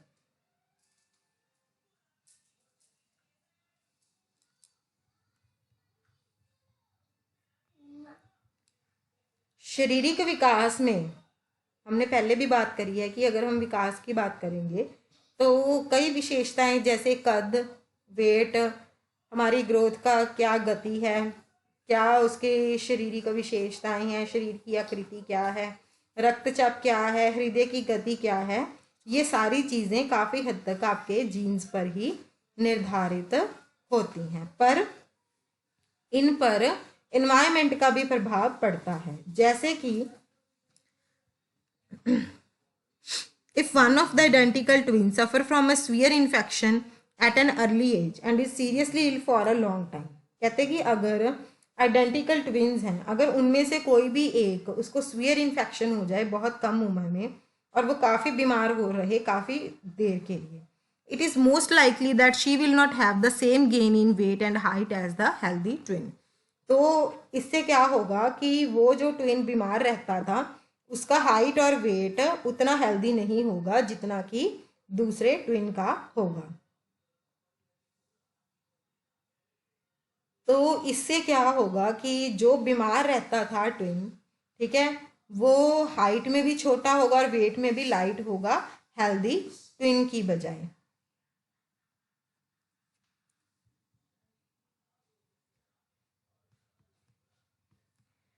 बल्कि दोनों के जीन सेम है फिर भी ये कंडीशन अप्लाई होगी। In relation to motor development, you have read that a children needs to be biologically ready or mature to learn the motor skills। जब हम मोटर स्किल्स की बात करते हैं यानी कि क्रियात्मक विकास की बात करते हैं, तब ये कहा जाता है कि एक बच्चा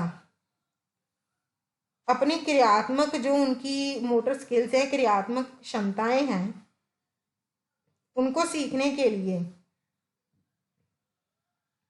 जैविक रूप से तैयार अथवा परिपक्व होना उसका अनिवार्य है। जो बच्चे की मसल्स होती हैं यानी कि जो उसकी मांसपेशियां हैं या हड्डियां हैं या स्नायु हैं, जो नर्व्स होती हैं उसकी, वो भी विकसित होनी चाहिए। क्रियात्मक विकास के सार्वभौम स्वरूप व क्रमबद्धता भी यह प्रमाणित करते हैं कि क्रियात्मक विकास काफी हद तक परिपक्वता द्वारा निर्धारित होती है।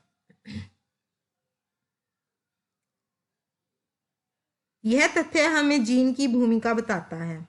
फिर भी आसपास के परिवेश के प्रभाव को नकारा नहीं जा सकता। परिवेश ही अभ्यास के अवसर प्रदान करता है जो क्रियात्मक क्षमताएं प्राप्त करने के लिए अनिवार्य है। बालिका साइकिल चलाना तभी सीख सकेगी जब उसे साइकिल चलाने का मौका मिला हो। वातावरण में आनुवंशिकता में परस्पर क्रिया निरंतर होती रहती है। Studies have been done to understand the interaction of hereditary and environment on the cognitive development. अब संज्ञानात्मक विकास पर हेरिडिटरी और इन्वायरमेंट का क्या प्रभाव पड़ता है, हम इसको पढ़ेंगे।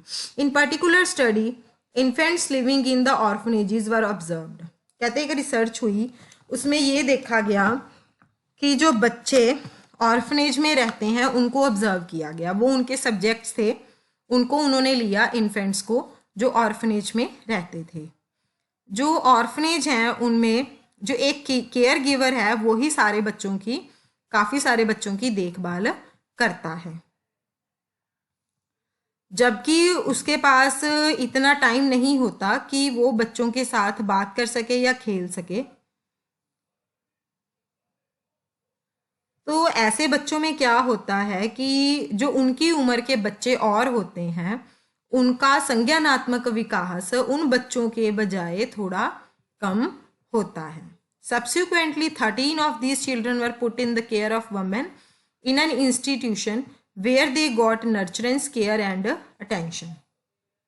साथ ही कहते अगर हम इनमें से 13 बच्चों को एक ऐसे वमेन के अंडर इंस्टीट्यूट में भेज दें जो कि उनकी अच्छी तरह से पालन पोषण भी करे, केयर भी करे और उनको अटेंड भी करे और उन बच्चों के साथ खेले भी, और 2 साल के बाद ये 13 बच्चे की जो कॉग्निटिव फंक्शनिंग है वो बहुत ज़्यादा बढ़ जाएगी एज कंपेयर टू जो बच्चे बाकी के ऑर्फनेज में रह रहे हैं उनके अकॉर्डिंगली।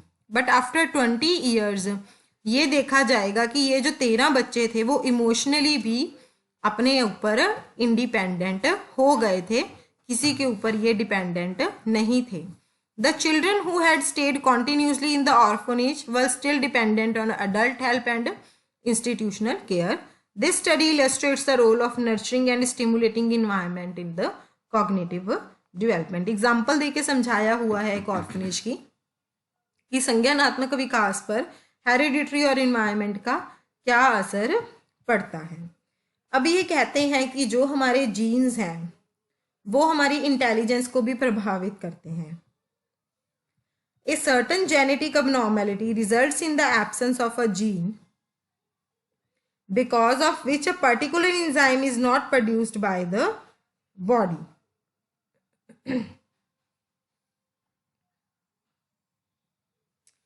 कहते हैं कि एक विशेष अनुवांशिक असामान्यता के परिणाम स्वरूप एक विशेष अनुवांशिक असामान्यता के परिणाम स्वरूप कोशिकाओं में एक जीन नहीं होता जिसके कारण एक विशेष एंजाइम शरीर में नहीं बनता और उस एंजाइम की कमी होने के कारण शरीर में विषैले पदार्थ इकट्ठा होना शुरू हो जाते हैं और ये विषैले पदार्थ हमारे नर्वस सिस्टम को प्रभावित करते हैं, अफेक्ट डालते हैं और इससे मेंटल रिटार्डेशन बच्चों में हो जाती है। पर जो इन्वायरमेंट है उसका भी एक रोल है यहाँ पर।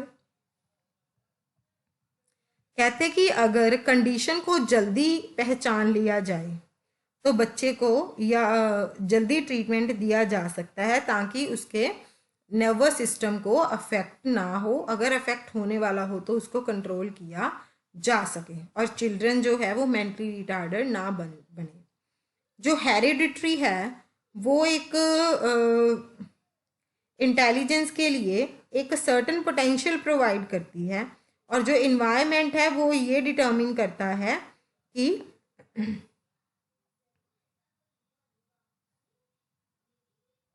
व्यक्ति की यह क्षमता कितनी साकार होगी। अब लैंग्वेज डेवलपमेंट में क्या इसका प्रभाव देखा गया है? जो बच्चे जन्म से ही डेफ होते हैं, जिनको जन्म से ही सुनता नहीं है, वो बच्चे सामान्य जिंदगी में सामान्य तरीके से बोल भी नहीं सकते। पर यह भी देखा गया है कि अगर बच्चा शुरू के महीनों में बैबल करना शुरू कर दे, पर उनकी जो बैबल करने की गति है वो कम हो जाए, क्योंकि उसको अपने केयर गिवर से कोई रिस्पॉन्स ही नहीं मिलेगा, इसीलिए उसकी बैबल करने की जो गति है वो कम हो जाती है। Thus she has no feedback regarding the sounds she was producing and failed to develop the speech. जब उसको कोई रिस्पॉन्स नहीं मिलेगा तो जो भी वो साउंड्स प्रोड्यूस करेगी उसके लिए, तो वो अपनी स्पीच को डिवेल्प करने में भी फेल हो सकती है। If the problem is detected early and hearing aids provide, अगर प्रॉब्लम को जल्दी डिटेक्ट कर लिया जाए, हियरिंग एड कोई प्रोवाइड की जाए, तो बच्चा लर्न करना, बोलना सीख सकता है और अपनी उम्र के साथ साथ सारा कुछ वैसे ही बाकी बच्चों की तरह सीख सकता है। कहते हैं कि अब जो हेरिडिटरी एंड इन्वायरमेंट है वो बच्चों के बिहेवियर और पर्सनैलिटी को कैसे अफेक्ट करता है।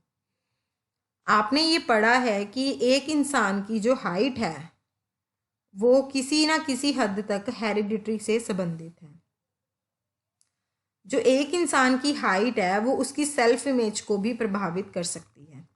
If a person is less than the average height she may feel self conscious और इनएडिक्वेट, तो उसको अच्छा नहीं लगेगा और उसकी सोशल इंटरेक्शन में भी इसकी इंटरफेरेंस हो सकती है। वो अपने आप को फील करेगा कि उसकी हाइट कम है, तो वो सोशली भी लोगों से इतनी बातचीत नहीं करेगा।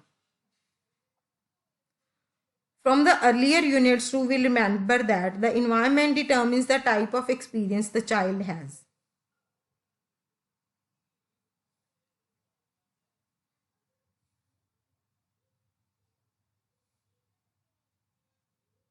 These experiences will also influence child's personality development.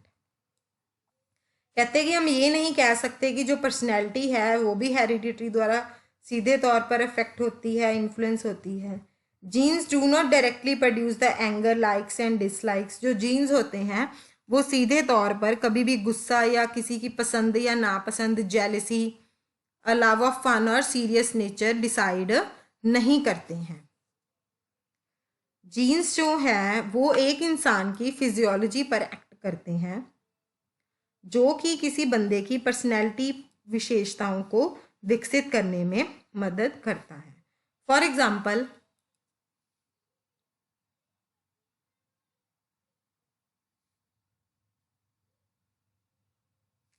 अध्ययन से यह ज्ञात होता है कि बच्चों को क्रियाशीलता वंशानुक्रम से निर्धारित होती है।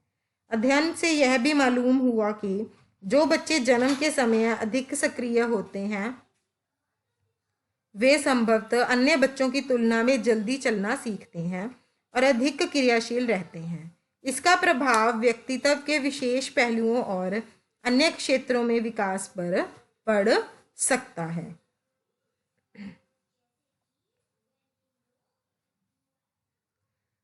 अब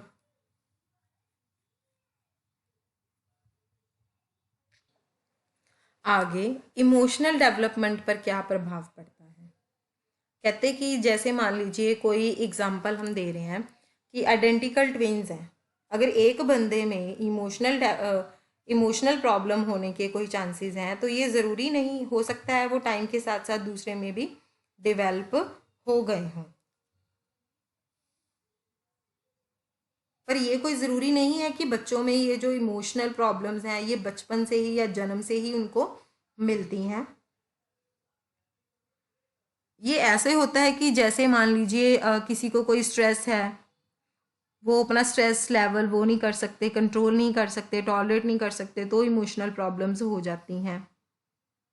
या अनफेवरेबल इन्वायरमेंट हो तो भी इमोशनल प्रॉब्लम्स हो सकती हैं। इसीलिए एंड में ये कंक्लूड किया जाता है कि जो हेरिडिटरी और इन्वायरमेंट है वो विकास के हर क्षेत्र में उसकी इंटरेक्शन होती ही होती है। ये है एक्सरसाइज 2। देखिए ये एक क्वेश्चन बनाया हुआ है कि कौन कौन से फैक्टर हैं जो डेवलपमेंट को इन्फ्लुएंस करते हैं। हेरिडिटरी, इन्वायरमेंट में आगे प्रीनेटल और पोस्टनेटल, ठीक है। फिर पोस्टनेटल में आ गए हैं फिजिकल इन्वायरमेंट, ठीक है। ये आपका सारे जो भी पढ़े हैं लैंग्वेज ये वो सारे आ गए हैं इसमें। Fill in the blanks in the sentence given below the appropriate words. आप ये फिलिंग द ब्लैंक्स भी फिल कर सकते हैं और इनके आंसर पीछे दिए होंगे, आप उनको देखकर कंप्लीट भी कर सकते हैं। पहले फिल करिए फिर चेक कर लेना पीछे। Physical environment, postnatal environment. Postnatal environment पे दो होते हैं, जैसे physical environment and social environment. Fill in the blanks in the sentences given below the appropriate words. Environment refers to the dash conditions that influence the development. Environment external conditions and a dash are transmitted from parents to children. पहला जो blank है उसका मतलब है कि वातावरण का संबंध विकास को प्रभावित करने वाली कौन सी परिस्थितियों से है, कौन सी बाहरी परिस्थितियों से है। डैश माता पिता से बच्चों में आते हैं। क्या आते हैं? Genes. No two individuals have the dash genetic material except in the case of identical twins. No two individuals have the same genetic material. Hereditary and environment dash to influence the all areas of development. Interact to influence all areas of development. ये था आपका principles of growth and development. हमने इसमें क्या क्या पढ़ा है?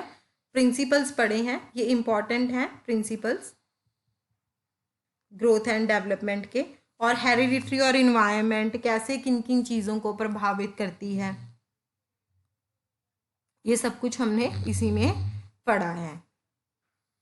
ये चैप्टर काफ़ी इम्पॉर्टेंट है, आप इसको एक बार रीड आउट करिएगा, ज़रूर रीड आउट करिएगा, क्योंकि ये चैप्टर काफ़ी ज़्यादा इम्पॉर्टेंट है। यूनिट 3 जो आपके ब्लॉक 1 में यूनिट 3 है, principles of growth and development, ये बहुत इम्पॉर्टेंट चैप्टर है।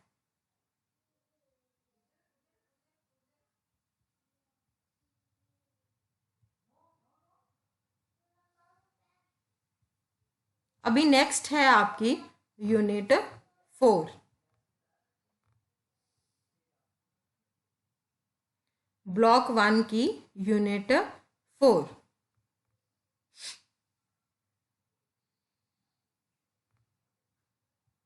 यूनिट 4 है needs and rights of the children. Needs and rights of the children. इसमें सबसे पहले आएगा introduction, need for physical care, need for stimulation, need for love and nurturance, when needs are not met, children with special needs, the rights of children, children care services and आगे summing up. जो glossary होती है वो आपको एक बार ज़रूर पढ़नी होती है।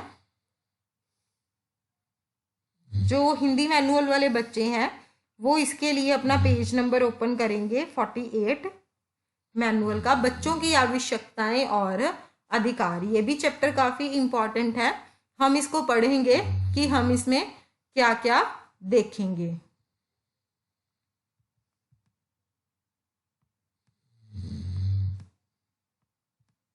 सबसे पहले इसमें आएगा नीड फॉर फिजिकल केयर, कि हमें फिजिकल केयर की ज़रूरत क्यों पड़ती है।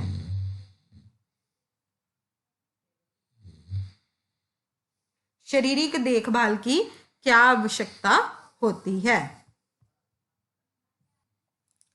कहते कि किसी भी इंसान को या बच्चे को जिंदा रहने के लिए या जीवित रहने के लिए फिजिकल केयर की ज़रूरत होती है। जैसे कि इन्फेंसी के टाइम पर बच्चा पूरी तरह से एक केयर गिवर यानी कि अपनी माँ के ऊपर डिपेंडेंट होता है, या बच्चे की देखभाल कर रहा है उसके ऊपर ही बच्चा डिपेंडेंट होता है, क्योंकि वही बच्चे को खाना खिलाती है और वही उसको कपड़े पहनाती है, नहलाती है, वही उसको अटेंड करती है, सोने के लिए उसको अच्छी जगह सेफ प्लेस प्रोवाइड करती है, and resting and protected from harm and accident.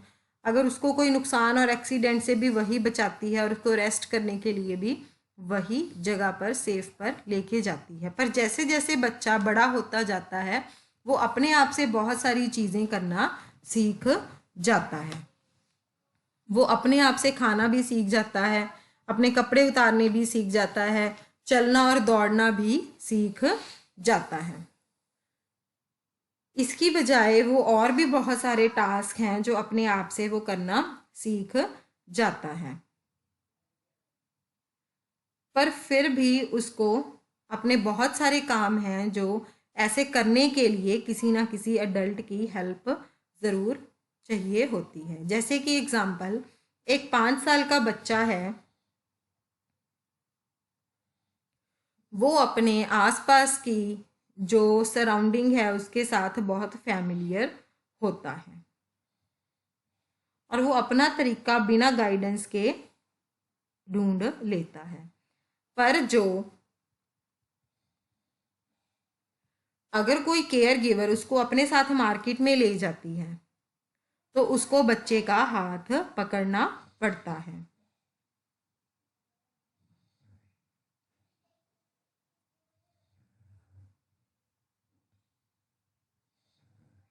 हालांकि कुछ काम वह स्वयं करना सीख जाती है, फिर भी बड़ों पर कुछ कामों के लिए निर्भर रहते ही रहते हैं। बच्चों को हर उम्र में देखभाल की ज़रूरत होती है, पर उम्र और परिवेश के अनुसार देखभाल में परिवर्तन हो ही जाता है।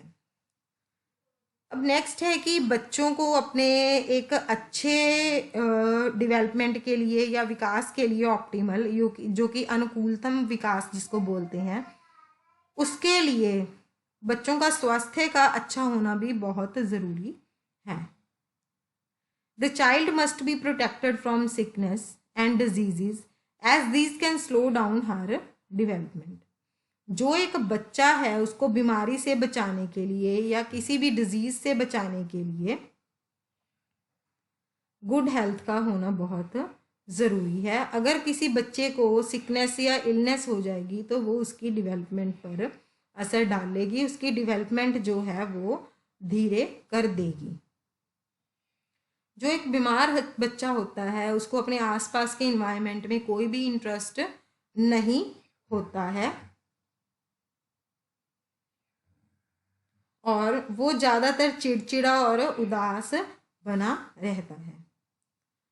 जो दूषित वातावरण है, अशुद्ध जल पीना या फिर भोजन पकाने व खाने के अस्वास्थ्य कर तरीकों के कारण कई तरह की बीमारियां भी पनप सकती हैं।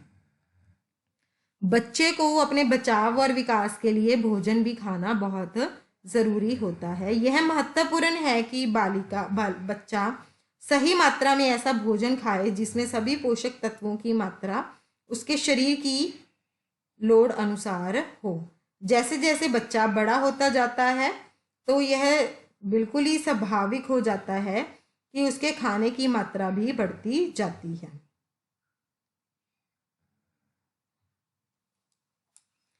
आगे है नीड फॉर स्टिमुलेशन, ये हम अपनी अगली क्लास में पढ़ेंगे। अगर आपके कोई क्वेश्चंस हैं तो प्लीज़ वो आप कमेंट बॉक्स में बताइए। लास्ट जो हमने वीडियोस बनाई थी उसमें भी किसी ने कोई क्वेश्चन अराइज नहीं किया है। प्लीज़ मैं दोबारा रिक्वेस्ट करती हूँ कि आप ये चैप्टर साथ साथ में पढ़ते जाएं, जिससे कि आपको हेल्प मिलेगी आगे आगे पढ़ने के लिए। और जैसे ही हम कोई चीज़ डिस्कस करते हैं या कोई एग्जाम्पल डिस्कस करते हैं, कुछ भी डिस्कस करते हैं, तो उससे आपको अपनी असाइनमेंट बनाने में भी हेल्प मिलेगी। एग्ज़ाम की प्रेपरेशन में तो हेल्प इससे मिलती ही मिलती है। Thank you dear students. अब हम अपनी नेक्स्ट क्लास में मिलेंगे नीड फॉर स्टिमुलेशन के साथ ब्लॉक 1 की यूनिट 4। Thank you.